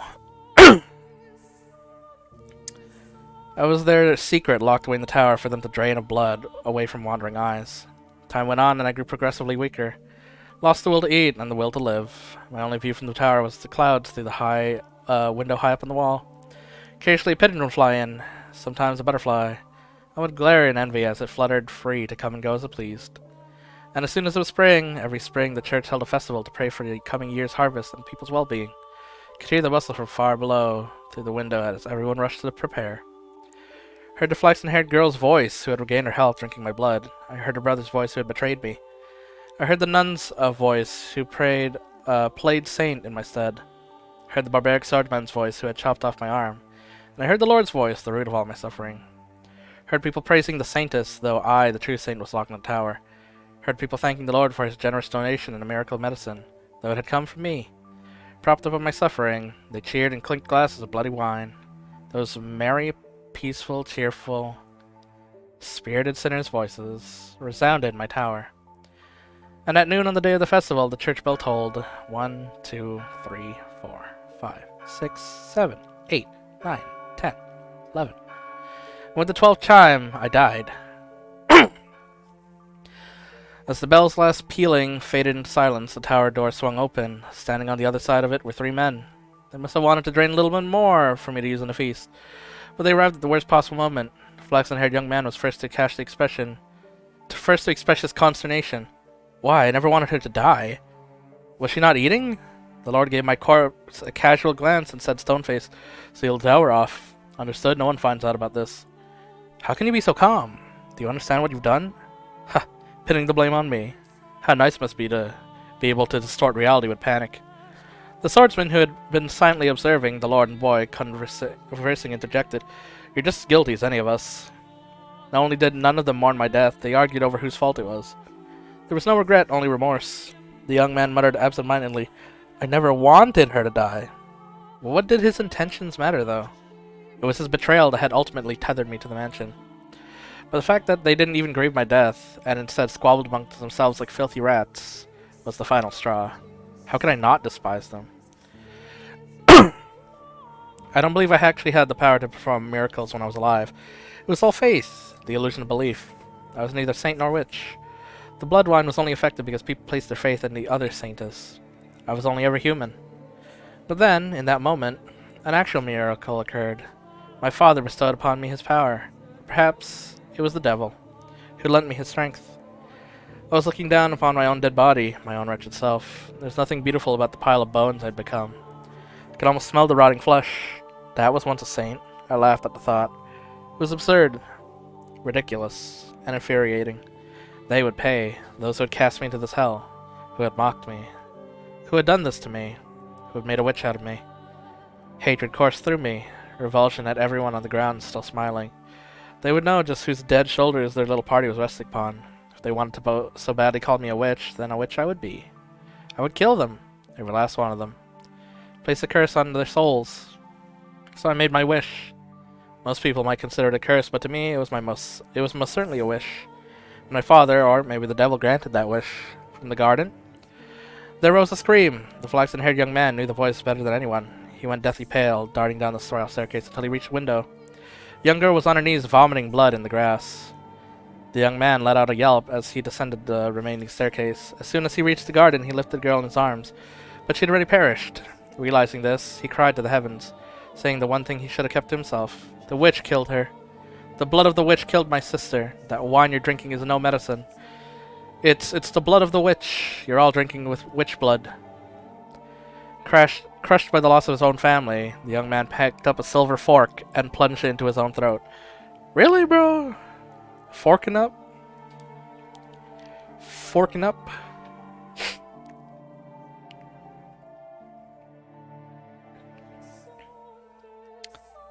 Ending his own life. Naturally, there was an uproar. Goblets of wine crashed against the earth in rapid succession as the people holding them fell to the ground and vomited or convulsed. The nun was the first target of their outrage. What she had claimed to be medicine had turned out to be blood of an unclean substance.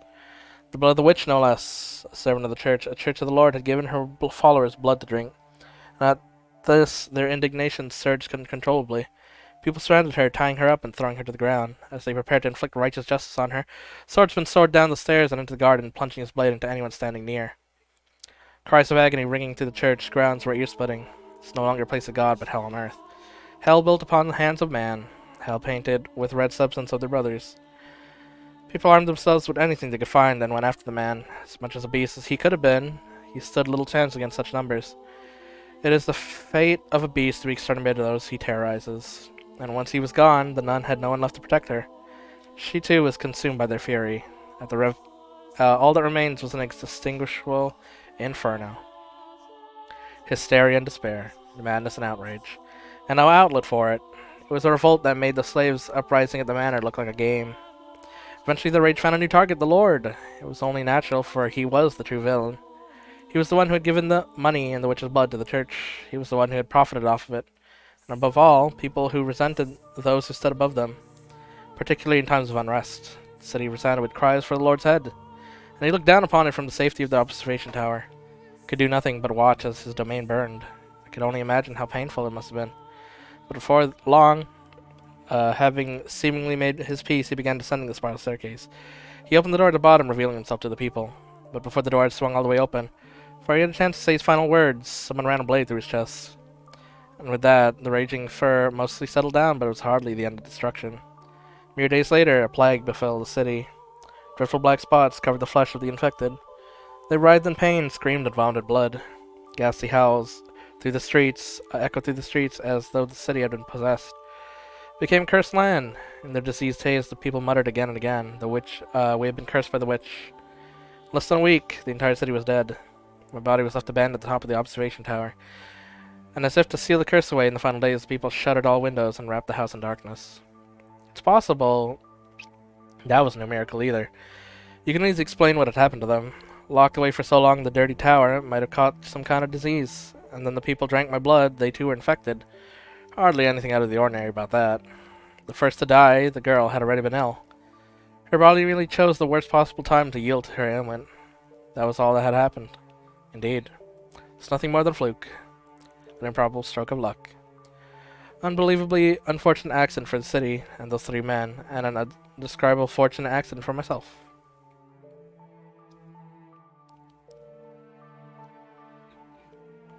But I wish to believe it was a miracle, that even if my blood didn't have healing properties, and even if I wasn't a saint, my wish, my curse, was what caused the uprising. That was my miracle, granted to me by God or the devil. I chose to believe that, and that my miracle took on its true form thereafter. My curse had brought death upon the three men, but for whatever reason, my rancor was far from sated. They died, so what? Death is but a transient agony. It's nothing compared to what I had went through. So I made my next wish. Wished for the reconstruction. I wished to turn the suffering on their souls. Wished to trap them in a never-ending cycle of pain and hatred. That was my wish for the flaxen-haired young man. He treasured his dear sister, and he desired a quiet life. So I wish for him to have just that. And I wish for his dearly beloved sister to love him more than anything in the world. For his world to be destroyed by love gone too far. This was my wish for the beast-like man. He was conscious of his tendencies for violence, and he yearned to be more human. So I had his inner beast toned up just a bit. I saw to it that he would never be human, so he would never have the peace he so desired. My wish for the young lord was more straightforward. He seemed to have got great affection for wealth and authority, so I assured that he would only things he could ever have. Who needs love or friendship when you could just be drowning in power? Once he had lost everything, solitude would be his only companion. Wishes came true. As long as you hold fast, never stop wishing, never surrender. They can come true. Eternal suffering on all their souls, an endless cycle of reconstruction, unavoidable tragedy. Tell me, my dear, do you sympathize with me? Will you curse them with me? Will you take my hand and revile them with me?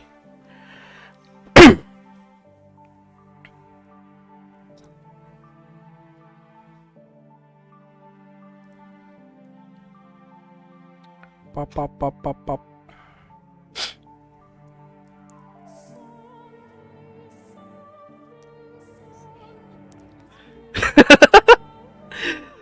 This time, when my body came crashing towards the stairs, I was unable to make a noise. The obstruction was less mental and more physical. The excruciating pain.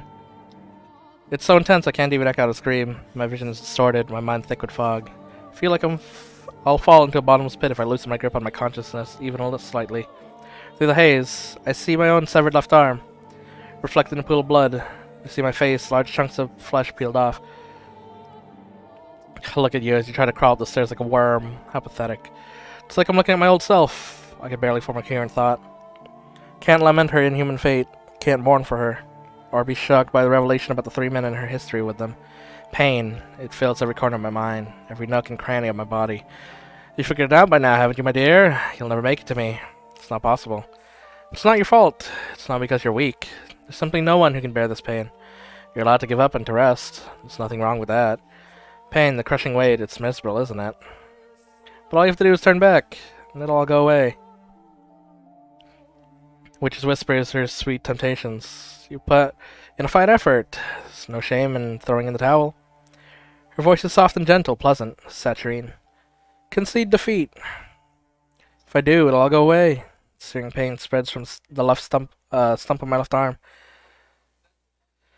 Sensation of being perpetually drained of my blood. The miserable solitude of staring at a door that never opens. The laughter I can hear through the window.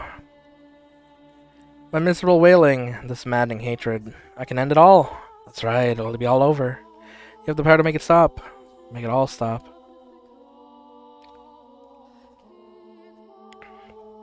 No! Can't let it happen. No, I have to. Get her back at my side. I'll do anything to take her back, even if it means I end up 1,000 tiny scraps of meat. I will not give up on her for any reason. You won't, will ya? You such beautiful resolve. Willing to sacrifice yourself to save the girl. Like a hero of legend.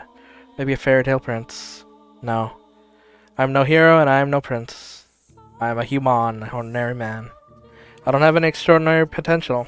I'm not a courageous leader or a charismatic general. I'm just a regular man, in love with a regular woman, who refuses to lose her. I don't need any other accomplishments, only that. That's all. Because I'm just a regular man. My one act of resistance. Doesn't matter what you say. Doesn't matter how much you cut me up. Nothing changes what I have to do. I have to take her back. Set her free from the mansion, nothing else. Nothing, and never will I back down on that. Well, arms or no, as long as I can move, I must push forward. Must make my way to the woman who waited so long for me, up to the top of the tower. Forward, ever onward. Alright, we're at the door, yeah. Dragging my bloody body, paying the pain no mind. Once more arrive at the top of the observation tower. Place my hand on the door, holding myself up with my lacerated right arm. Take a moment to catch my breath.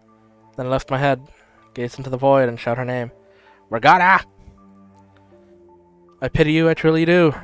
You were a saint shackled with an unfathomable fate. For that I am enraged. As I felt your pain, as I watched your life, I too felt a burning hatred for those 3 men. If you truly feel that way, Then why can't you stay here with me? We're all dead anyway. Reached our end. Do you honestly think there's anything more for us? There isn't. The end is the end. So what do you say the three of us, me, you, and Giselle? Torture the three of them and everyone they cared about. Make them suffer here for all eternity in this house. And that way, you and Giselle can be together forever too. It's not an option. Why not? Because hatred only brings you pain. Ha. Oh, that's brilliant. You spouting stupid platitudes at me. Can't believe my ears. Save your nonsense. Moralizing those about how hatred does you no good. I won't hear it. I'm doing just fine for myself, my dear. In fact, I've never been better. I feel wonderful.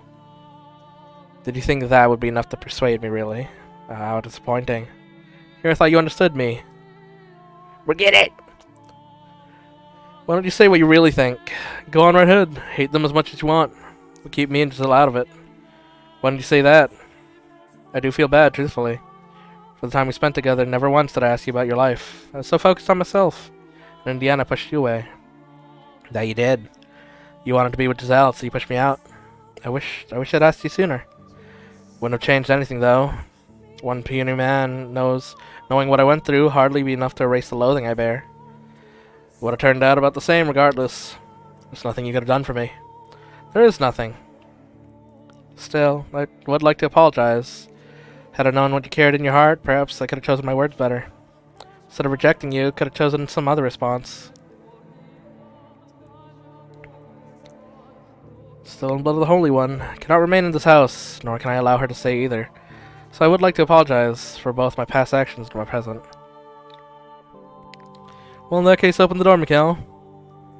Take another moment to catch my breath, and then gather my strength on hand on the door. Blood seeps from my fingertips, slowly trickling down the rough surface. It reminds me of my death. Coming for you. Push open the door, praying that it will be the last. That beyond it lies light for Giselle.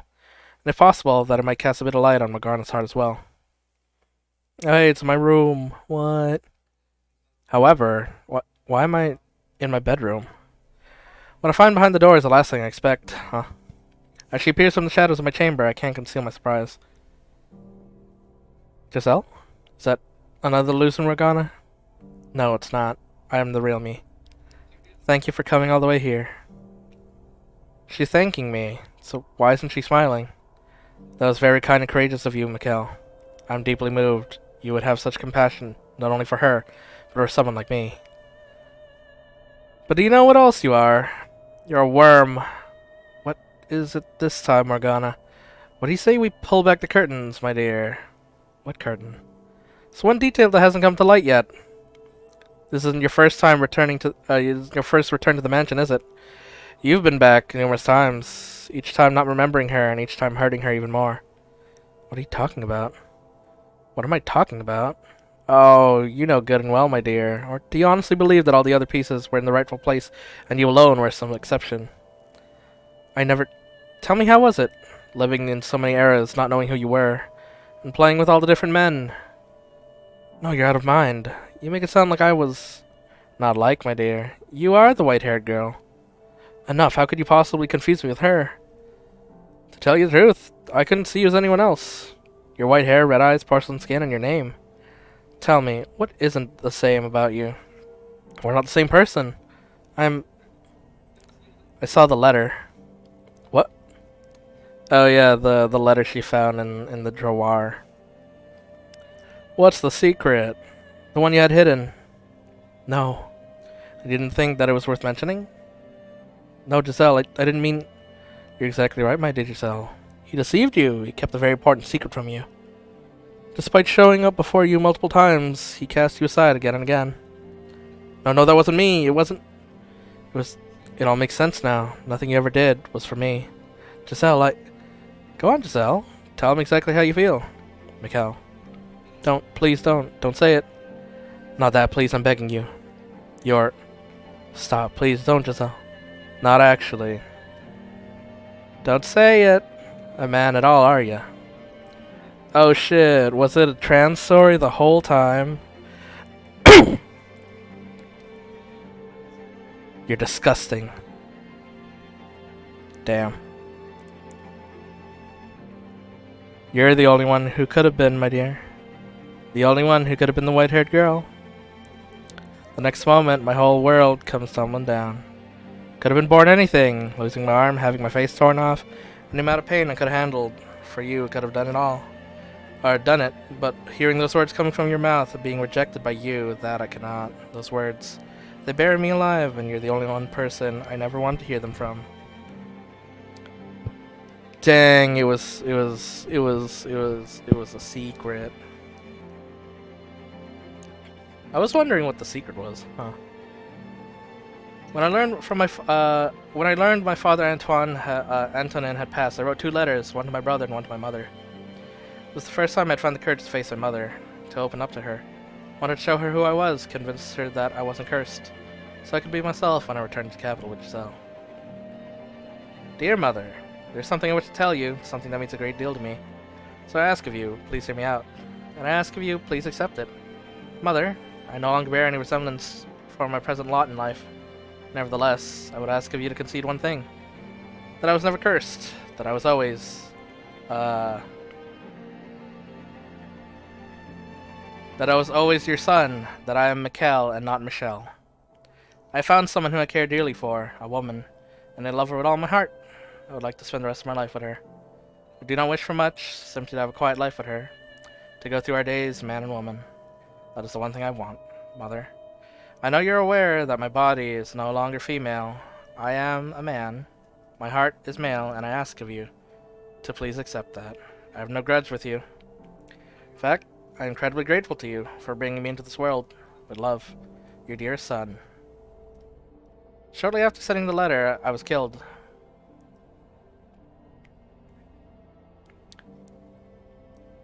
Damn, that blood wants to stay on screen, huh?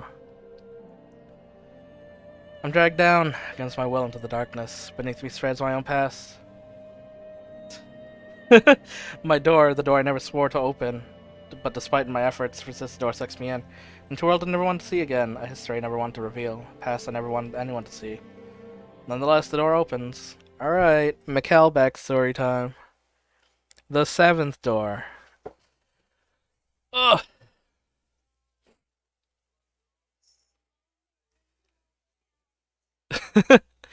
1086, so 13 years before. So that would put him at 14.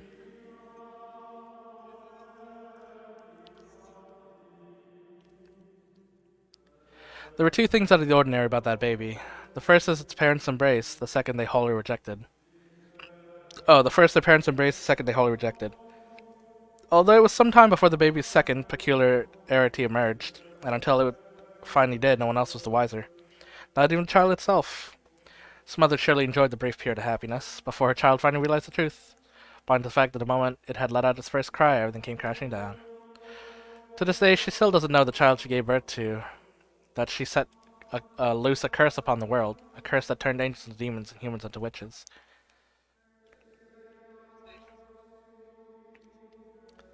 Oh, it's Antonin. My god, look at that. She's beautiful, isn't she? Have you seen her laugh? Not yet, I haven't. At any rate, the color certainly is something. God's gift to us. No, she's an angel sent from heaven. An angel. Ah, yes, I can see that now, Liddy. Her white hair and almost translucent skin is beautiful. My, she opened her eyes. Maybe she felt you nearby. Do you like your father more than me? Said it, sweetheart. Gorgeous, aren't they? Such a deep, enchanting color. Like 2 little jewels. Ah, that they are. Magnificent shade of red. I've never seen anything like it. And this is our child. She's special, I could feel it. We have to take good care of her. She needs a name, one that's special as her. Have you already chosen Antonin? You were the one begging for a girl. You do it. Besides, I already had to rack my brain for boys' names. Now it's your turn. Really gonna let me? My, that's quite a lot of pressure. Name her after an angel, then. Oh, I like that. Alright, then. I'll call her Michelle, after the Archangel Michael. You'll grow up a beautiful, young, as an angel, my Michelle. You always wanted a little girl. With her snowy white hair, skin's pale so you could see the veins beneath it, and her ruby red eyes, she was a very peculiar-looking little girl, and her mother showed her with love. Truly believed her daughter was an angel sent from above, born as a human child. The blessed babe bore a girl, who was given an angel's name. Michelle. Me.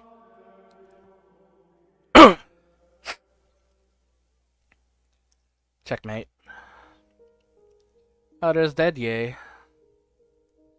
Gah. Ah, I see, that's what you did. Curses, I completely overlooked that. Thought you were advancing your pawns, but that was a diversion. You're too short-sighted, Dedier. You need to look at the big picture. Sometimes it's the tactician and not the soldier holding the sword. Ha, you got me. Quite good at this, Michelle. What inspired you to take an aggressive strategy? It's not inspiration, it was derivation.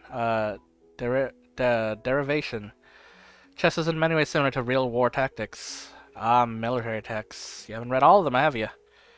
Have nothing but time. Impressive. Even I haven't read all the books in my room. Planning to join the order with that kind of knowledge? You just.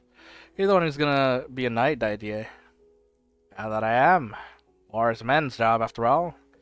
I want you to be there to welcome me home. Hey, it's Arthur, bro. Dead, yeah, or dead, yeah. I'm in a bit of a bind, could I? Oh, hello there, Michelle. I didn't know you were home, George's. Just got back, yeah. Oh, playing chess, are ya? Let's see, what do we have here? Get away from the board. Yikes, you trounced, huh? And you call yourself her big brother, haha.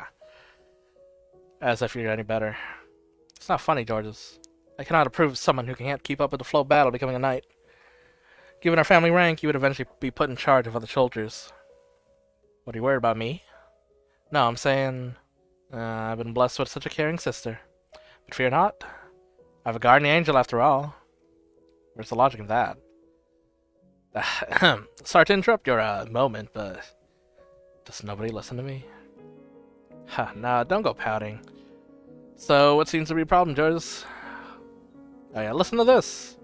The royal court is holding a swordsmanship show. For some reason, I was selected to participate. How unfortunate for you. Can already see you on the ground sobbing. Hey, now that's just mean. Besides, my hands weren't meant to hold a sword. Look at these dainty fingers. They're covered in calluses. Dainty calluses. Tell me, why would they have an artist sword fight? That's the whole point, I would think. No need to get so worked up. No one's expecting you to win. Maybe not, but we do have a name to worry about. And you know what that means, don't you? Gonna lose, that's a given. But I want to do it in style. Feel bad for your sword. But don't be like that. Come on, time's a wasting. To the courtyard we go. Just so you know, if I train you, I'm gonna train you right. All I want to know is how to look good. Oh, what is it, Michelle? May I watch? Fine with me, but you know you can't go outside. I'll be watching from the hall. I can open up the one of the windows facing the courtyard. Still, you need to be careful. Can't spend too much time in the sun. I know. I had two older brothers. The eldest, Didier, belonged to an order of knights that served the church, and below him was Georges, who served as court artist. He was in all likelihood who would inherit the family estate, as knights were not formally allowed to own property. Nevertheless, the Boilinger name was upheld by Didier. And then there was me, the youngest, the only daughter. Physically, I was not in particularly good health. Because of the color of my skin, I was hypersensitive to sunlight. Rarely left the estate. My world was contained entirely within these walls. Perhaps out of some sense of pity or compassion, my two older brothers spent a deal of time with me. Didier played chess with me, and George taught me how to draw. And among other things, they taught me how to read and write. For a girl, I was incredibly fortunate. The one thing I wasn't allowed to do was hold a sword, which, hardly anything unusual, it bothered me deeply, and had for as long as time as I could remember. If I'd been told I couldn't do it because I lacked strength, I probably would have accepted it. But the reason given was not that I was weak, but that I was a girl. And with each passing year, that smoldering frustration in the back of my heart grew larger. Come on, put your back into it. Like I said, all I want to do is put on a good show. You'll put on quite a good show, unless you learn how to swing this properly. Give me a break. Out in the garden, my two brothers traded swings bare-chested. All I could do was observe from afar. And every time I found myself forced to watch, I felt a sharp pain, like a needle piercing my chest. A needle that seemed to be growing even thicker. My mother and my brothers loved me dearly, but that didn't change the fact that the outside world lay beyond my reach. I was trapped in the estate of my own body. First I thought it was the root of my pain, but the answer seemed to contradict something else inside me, something I couldn't explain. Something I couldn't ignore even as a child, so I searched within myself, trying to find an explanation for the constant swelling sensation of wrongness inside me. Day after day, I gazed into the cavern of my own heart. My, what are those two of them doing out there? Georges was asked to do a swordsmanship show at the royal court, so Didier is helping him. Swordsmanship? Oh, I can't stand those shows. Blades are so dangerous, I can't watch people swinging them out at each other. Why don't you come back to your room with me, Michelle? I would love to teach you how to sew. But Mom, I want to watch them practice. Michelle? First of all, you need to watch how you speak, young lady. You do not call me Mom, you call me Mother. This is what happens when you spend so much time around boys. As your mother, I don't approve of you playing chess or making art. Woman has no need for such skills. They only make you look insolent. But I want you to grow up to be a respectable woman. It's my job and my dream as your mother. Now come. I'd rather you looked at some fine embroidery with me than a couple of sweaty men. Yes, Mother. You're my little girl after all. Don't call your son sweaty men. Come on now. Spending time with Mother was agonizing.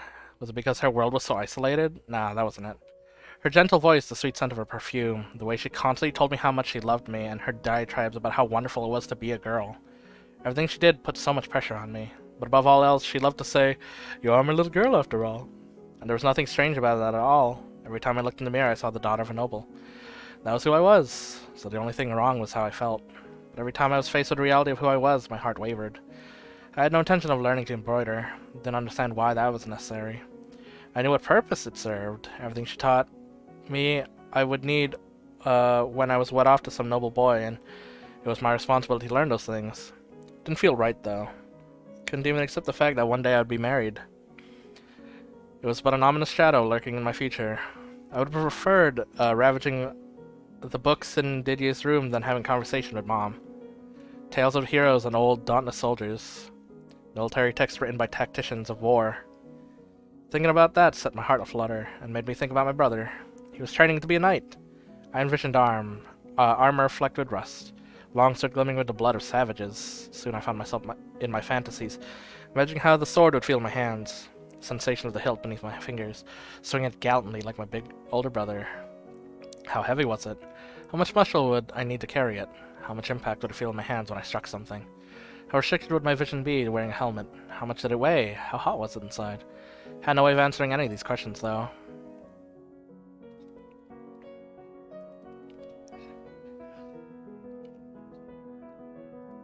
Ha, kill me now. I have some cloth, it's if you'd like to wipe yourself off. Oh yeah, thanks. So dead. You were at it for a long time. Never knew D to half-ass something once he got started. Which I guess is what makes him knight material, but... Are you opposed to him becoming a knight? Well, you know, I kind of assume he'd inherit the estate and take care of everything. So it's like, why has he gotta go and become priest boy's weapon boy? Don't tell him I said that, though. He wants to fight for the greater good. I don't know, despite the name, he wouldn't be doing much fighting himself. Anywho, someone as fashioned as him might be able to make changes for the better. Changes? He knows what condition the order's in. That's why he's joining. Figures he wants to whip him into shape, melt him down, reforge the whole thing. Huh, so he might be able to change things. Well, what are you muttering about, Michelle? Hey, well, hold it. Pain I felt in my chest had been swelling. Smelled the sweat emanating from Joe's body when I looked at his slender but distinctly male build. I was convinced it was admiration. Did I want to become a knight too? Maybe the discomfort I felt was because I wanted to be like him. Would it all go away if I changed the rules and I could join the order as well? I was positive it would.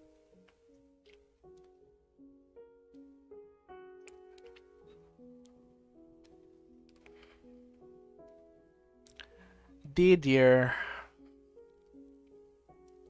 Michelle, hold on. You can't come barging into my room unannounced. I'm trying to change. We need to talk. I said stop. You're a girl. You can't just walk in on a man when he's changing. I see no reason for you to be so self-conscious. Listen to me, Michelle. George is telling me you're planning to overhaul the order. He told you that? No, I hardly have such grand aspirations. Don't be coy. I believe you have what it takes to do it, Didier. What's going on to you? You're unusually fiery today. So I want to ask you a favor. When you have enough influence in the Order, I would like you to make me a knight too. You what? Tired of the way Mother treats me, always saying I can't do this or that because I'm a girl. I want to learn how to swing a sword around. I don't want to do embroidery. I don't care about jewelry or fashion clothing. Fancy clothes. Michelle, what's gone into you? So much more interested in the world you live in, Didier. So please. Well, I'll be. Suppose we must have let ourselves spend too much time with you. Not you too, that's exactly what Mother says. First of all, Michelle, you don't have the strength to hold a sword. Then I'll train until I do. If that doesn't work, I still have my mind. You know good and well I could... People are not chess pieces, Michelle. But Didier... But above all, you're missing the most important point. I will not for any reason become the kind of man who makes a woman take up a sword. Didier. This may seem normal to you, growing up with two brothers, but I want you to listen to me, Michelle. Men and women walk different paths. Men wield swords and fight against dangerous enemies, and they do so to protect the weak, women and children. I'm here to protect you and your mother. You're no different than her. You don't treat me any different than her. Honestly, what's got into you, Michelle? Why wouldn't I treat you like a daughter of the Boiling Estate? Your brother and I, we never meant to make you think... Forget it. What? Sorry, I knew I was asking was foolish. Oh. But I thought you would understand how I feel. Even just a little bit. I was expecting him to understand. Even I didn't understand the things I felt. I wanted to know what had gotten to me far more than he did. What I had done was no better than throwing a temper tantrum. Was I that desperate to become a knight? No. I just thought the key to the change in my heart that lay down that road, but ultimately there was nothing. Assuming Didier had agreed, and assuming I did become a knight, it wouldn't do anything for the core problem. As I dashed for my brother's room, I stuck a peek at him. His face was filled with intense perplexity, and how could I blame him? I tried to push a dozen different ideals onto him at once. Filled myself with a vain hope that he would somehow be able to make sense of me when I couldn't even make sense of myself. And now, bubbling with unwarranted anger at being let down, I fled to my own chambers. I can only imagine how frustrated that must have been for him.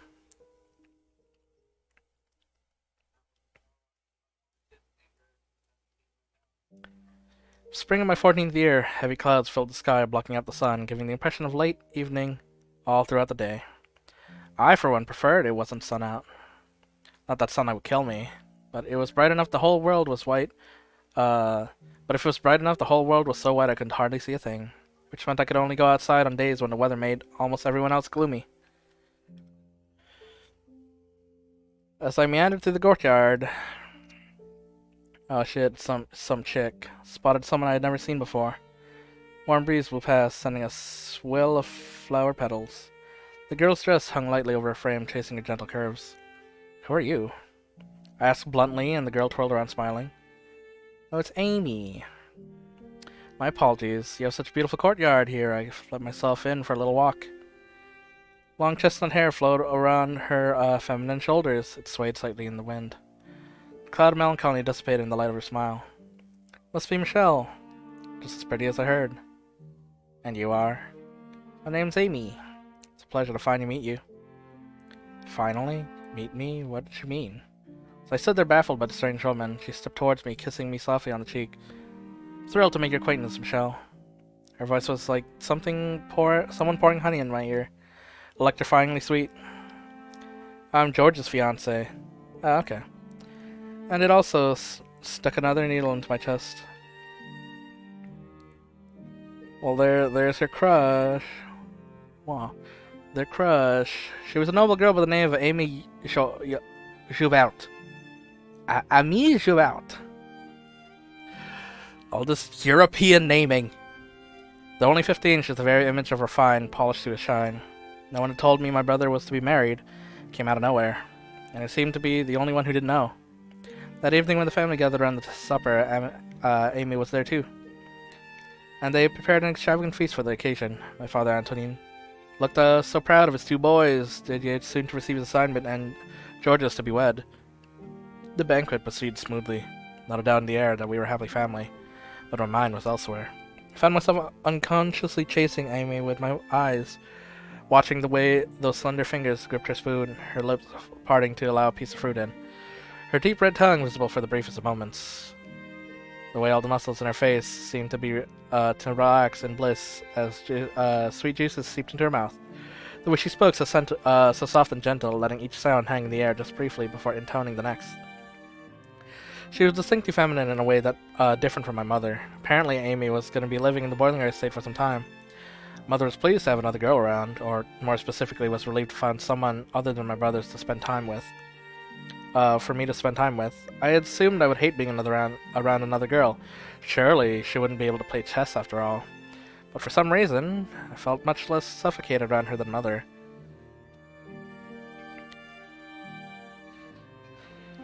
One night, Amy's family and an array of nobles from both houses' social circles assembled for an estate at the estate for a party.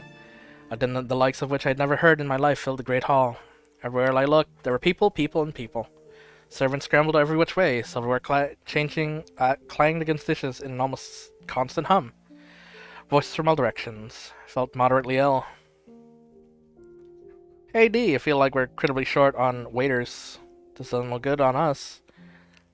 And who was it that went about inviting everyone he came across again? Who are these people? They're artistes, like me. I met them at court.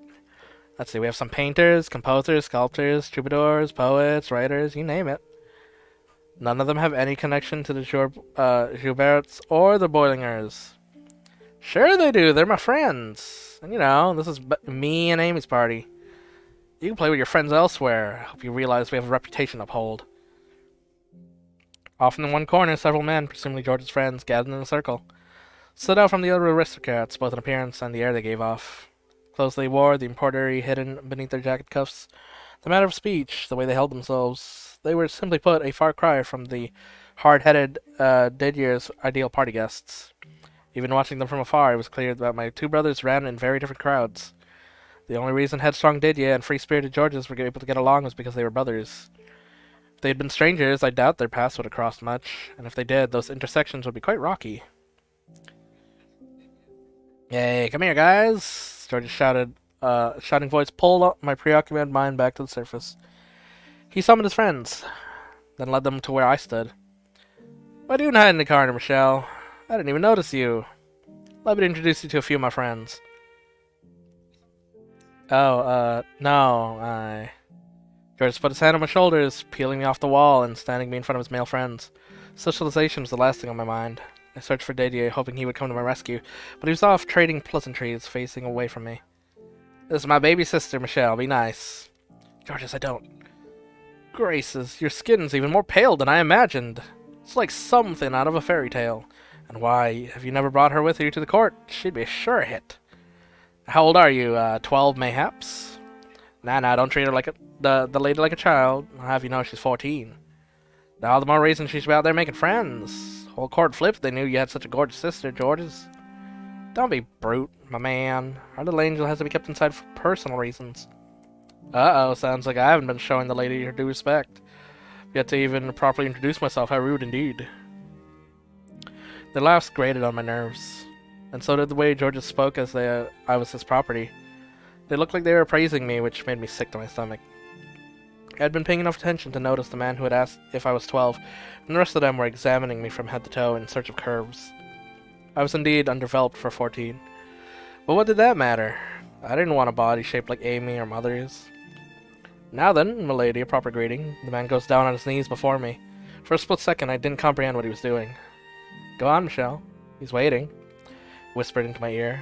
That was when it all came back to me, the traditional greeting performed between a man and a woman. Come on, Michelle, don't tell me you forgot what to do. I knew the process. I had that knowledge. Mother taught me the rules, shown the procedure.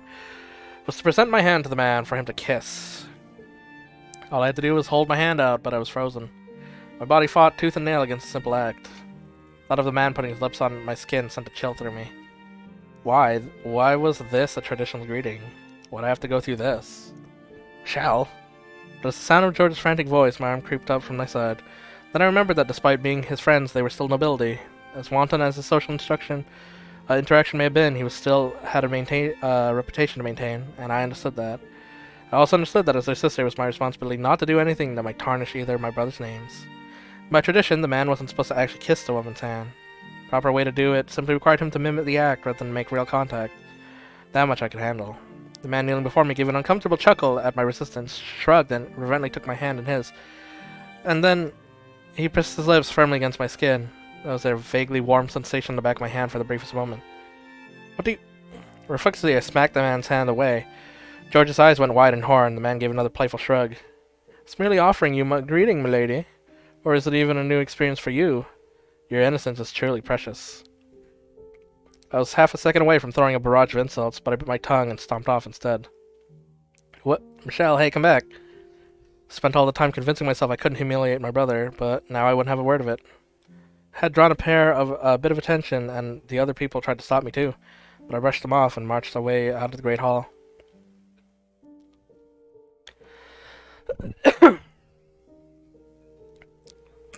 I feel so dirty.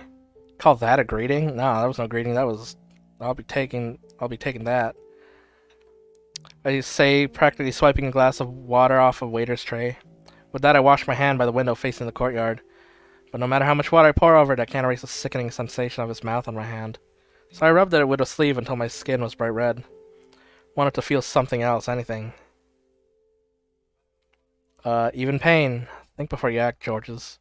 What were you doing inviting people like that into our home? I was angry, and I had every right to be.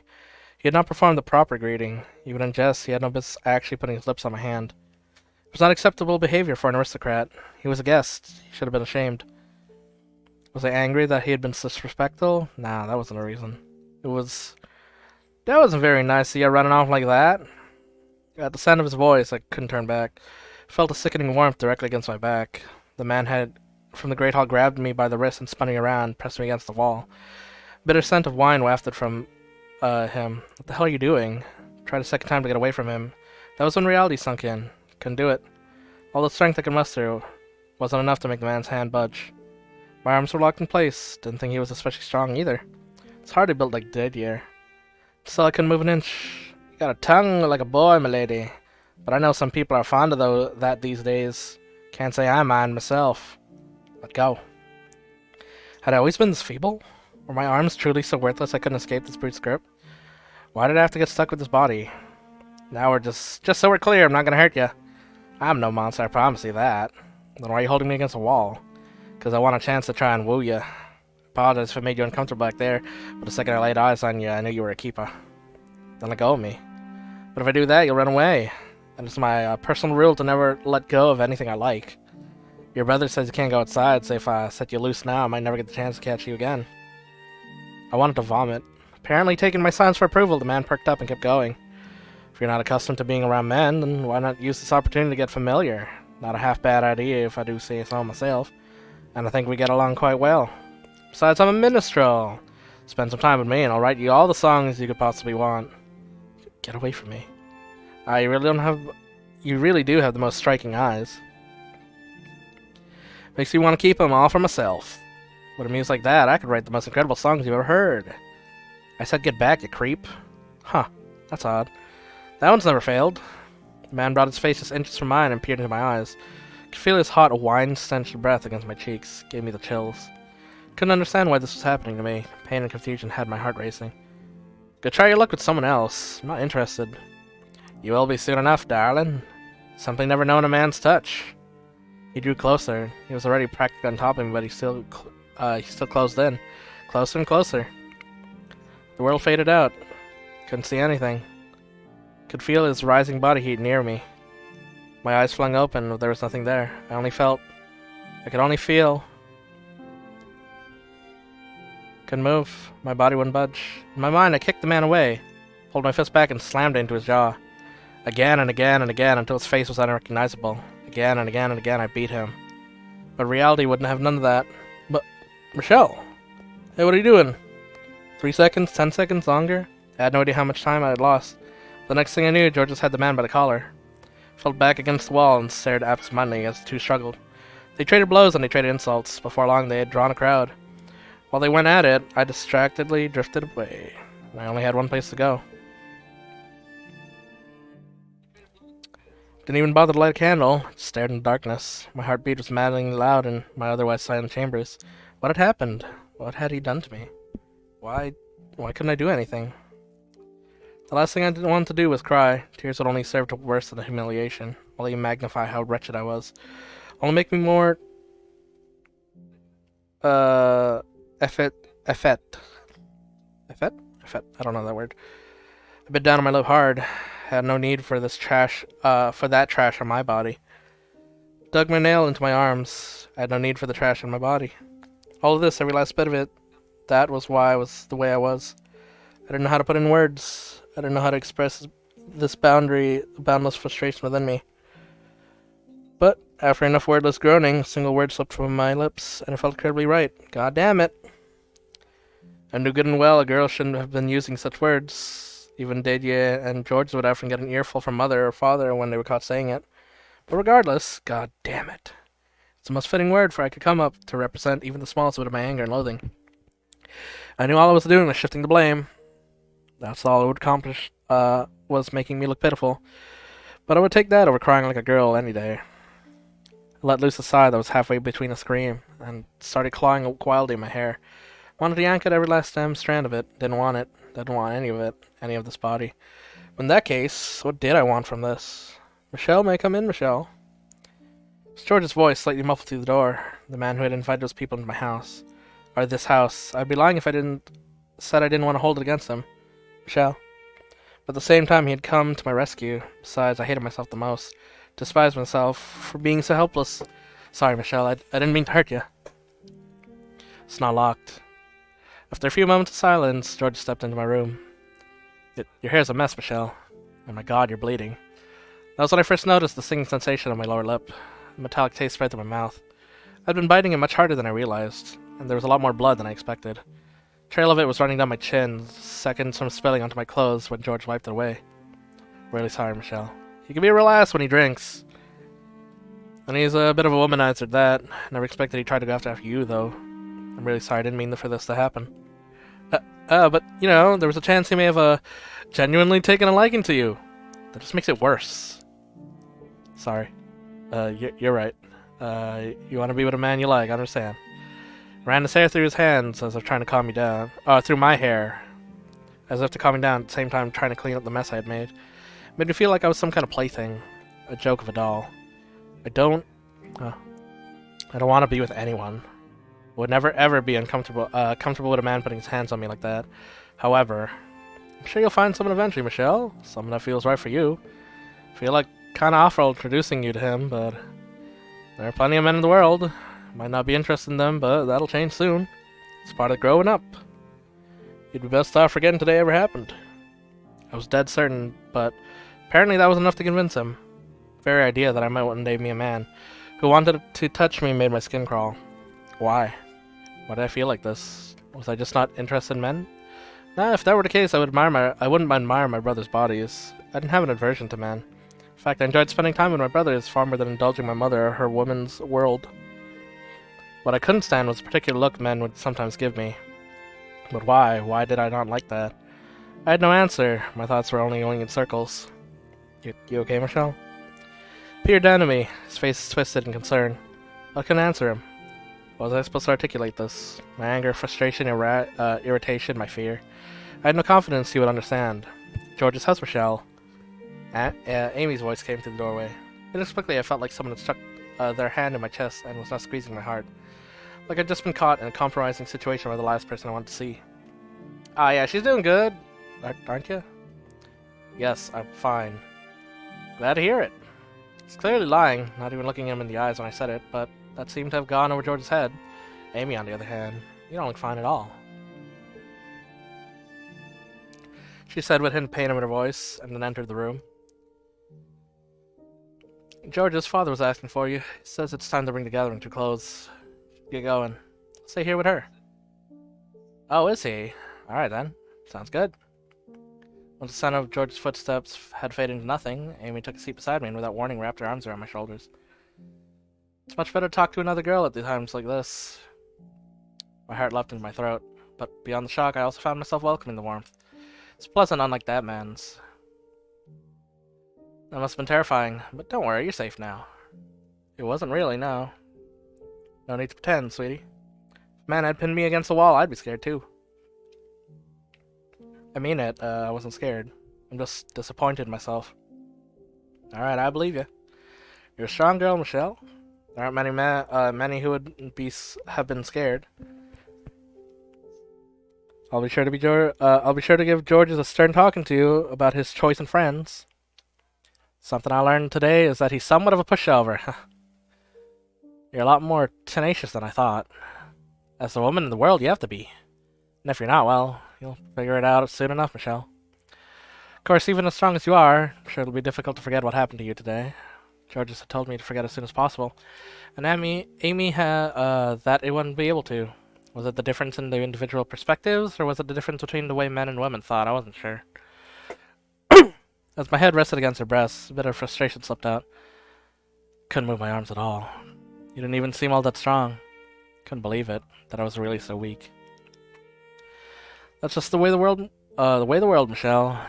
Men are physically stronger than women, so you'll almost never overpower one. Not any weaker than a normal girl. Don't blame yourself. Though it wasn't the consolation I'd hoped for, her words still filled me with warmth. I'd explode my own weakness to hear more of that soothing voice, and I alone knew how foolish I was in doing so. Yeah.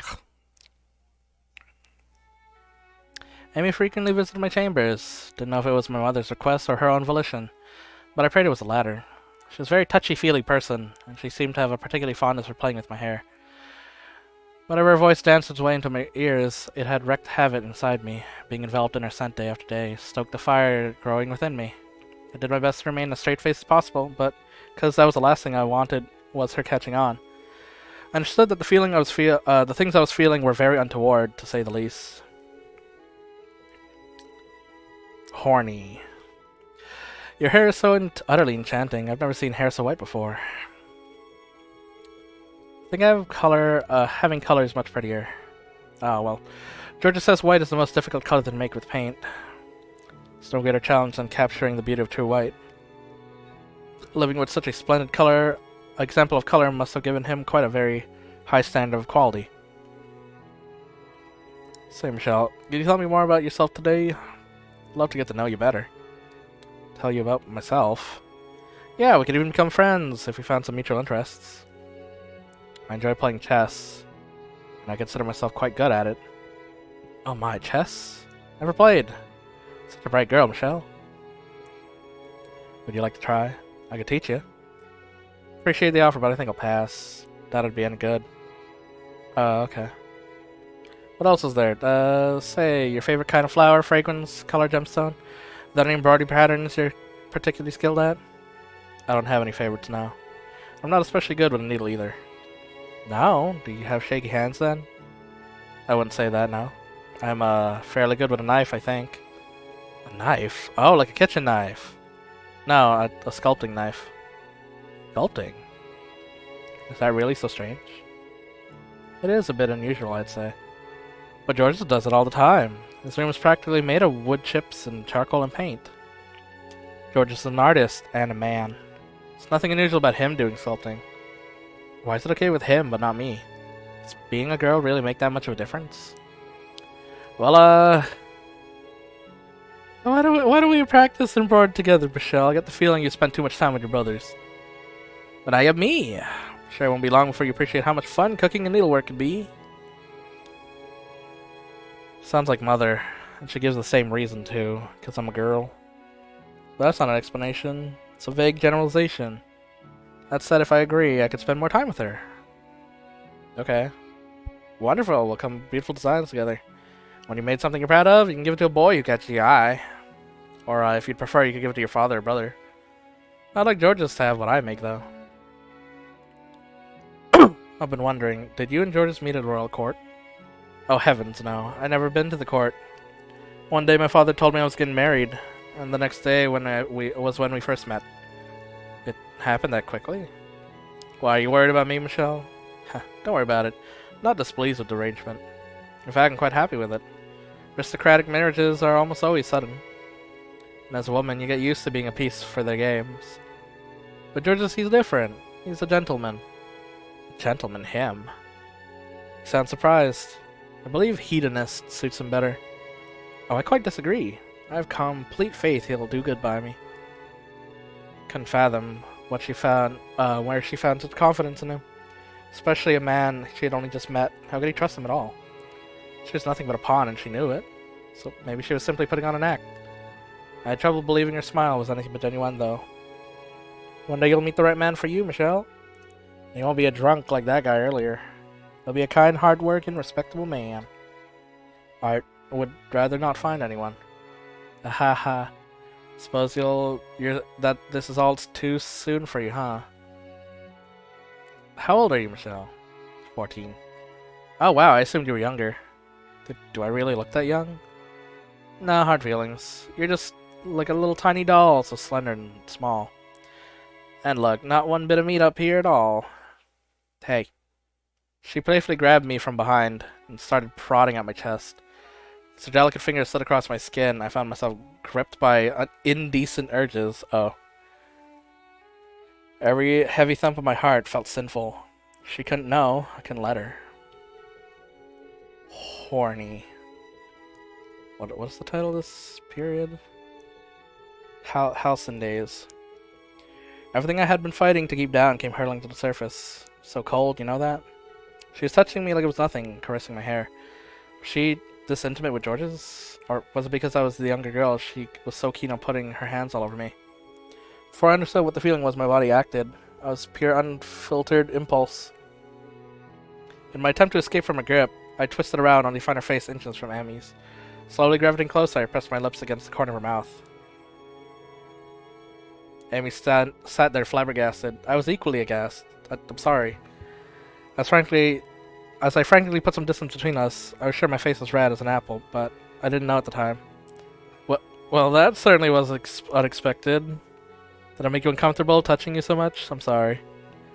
Amy was smiling, though it looked forced. No, not at all. Then I must have startled you. Sorry, if I had let you go sooner, you could have avoided this accident. What do you mean, an accident? A kiss on the lips is, it wasn't an accident. It wasn't, Amy. I seem to have you somewhat confused, Michelle. What? I know I can be very, touchy-feely with you, and you took that to mean you should do the same. No. You can't do that again, alright? If you want to kiss your friends, you do it on the cheek. Save your lips for the man you love. I should get going. George starts to get cranky if I don't give him enough attention. Hold on, Amy. So long, Michelle.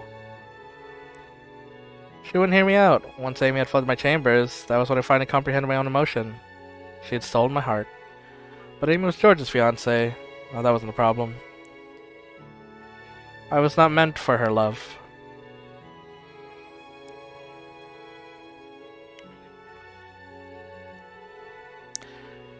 We're like so close to the end. I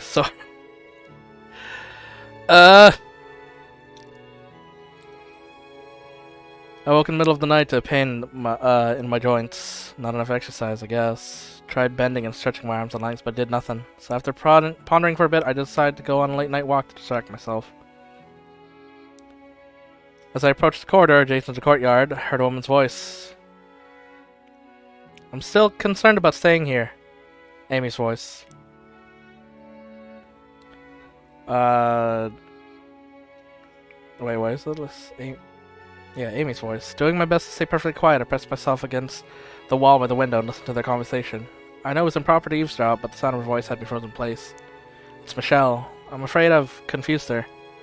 A tiny jolt ran down her spine, my muscles all tensing up at once. The sound of my name was running to the lips. There was not in a way I would have liked. She kissed me.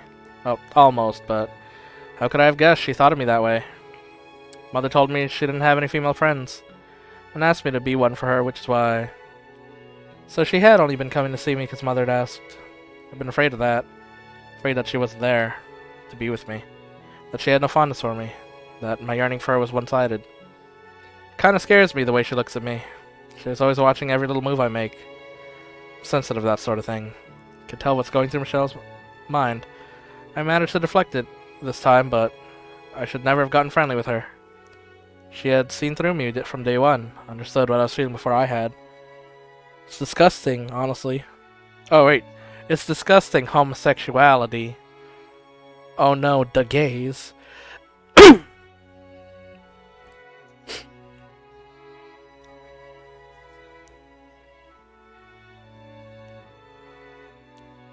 I hear it right? Something inside me crumbled, and with it came an intense sense of wrongness. There it was again. The overpowering discomfort, the fear coursing through my veins, the repulsion, that irritation, the apprehension. What on earth was I? Did I view Amy as a member of the same sex? Were the things I felt homosexual? I heard Amy sigh from beyond the window. Then the man beside her, who she was confining with, replied, "She's still a child." That voice, and one with underdeveloped social skills besides, understand that she is going to do and say inappropriate things. It's not uncommon for a child to mistake admiration for love. And I didn't know until recently, but when she gets something into her head, she has a tendency to run without thinking. It was not the man's I had assumed. It was Didier. The other one, the other day, she had asked me to be her knight. Can't imagine how she thought that was going to end any other way. It's not very often there are women other than mother at the estate. Imagine she simply got nervous being around you and got something mixed up in her head. Why was Didier with her? I hope that's all. Amy, haven't you told me you thought George was a gentleman? So what were you doing getting friendly with Didier? And Didier, weren't you my ally? Or was that an act like her? You were gonna be a knight, so why were you out here with your brother's fiancée? Glad to have you here though, so I hope you can figure out something out to make it work. Do what I can, and I'm kind of reluctant to say this to you. Something has to change. As it is, she kind of grosses me out. She grosses me out. So, what? I was some kind of sick, disgusting creature? All I had done was show her my feelings. Couldn't be George's or Didier. The needle was piercing me expanded, both in size and number. Soon I was being skewered by a dozen of them. And the heated lights rising from the courtyard only served to make the pain worse. All I could do was cover my ears and run.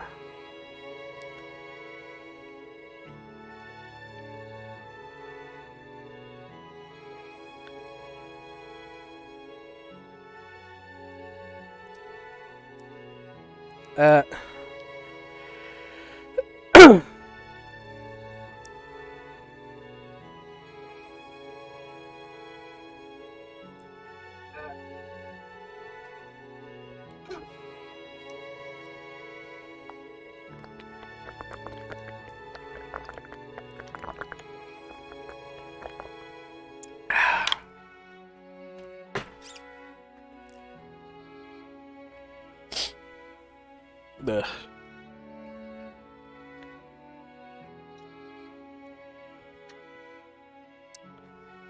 You're still reluctantly awake over there?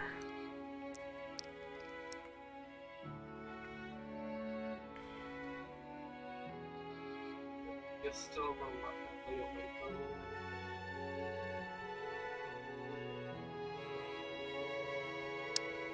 there? Guess not. Guess I gotta stop here.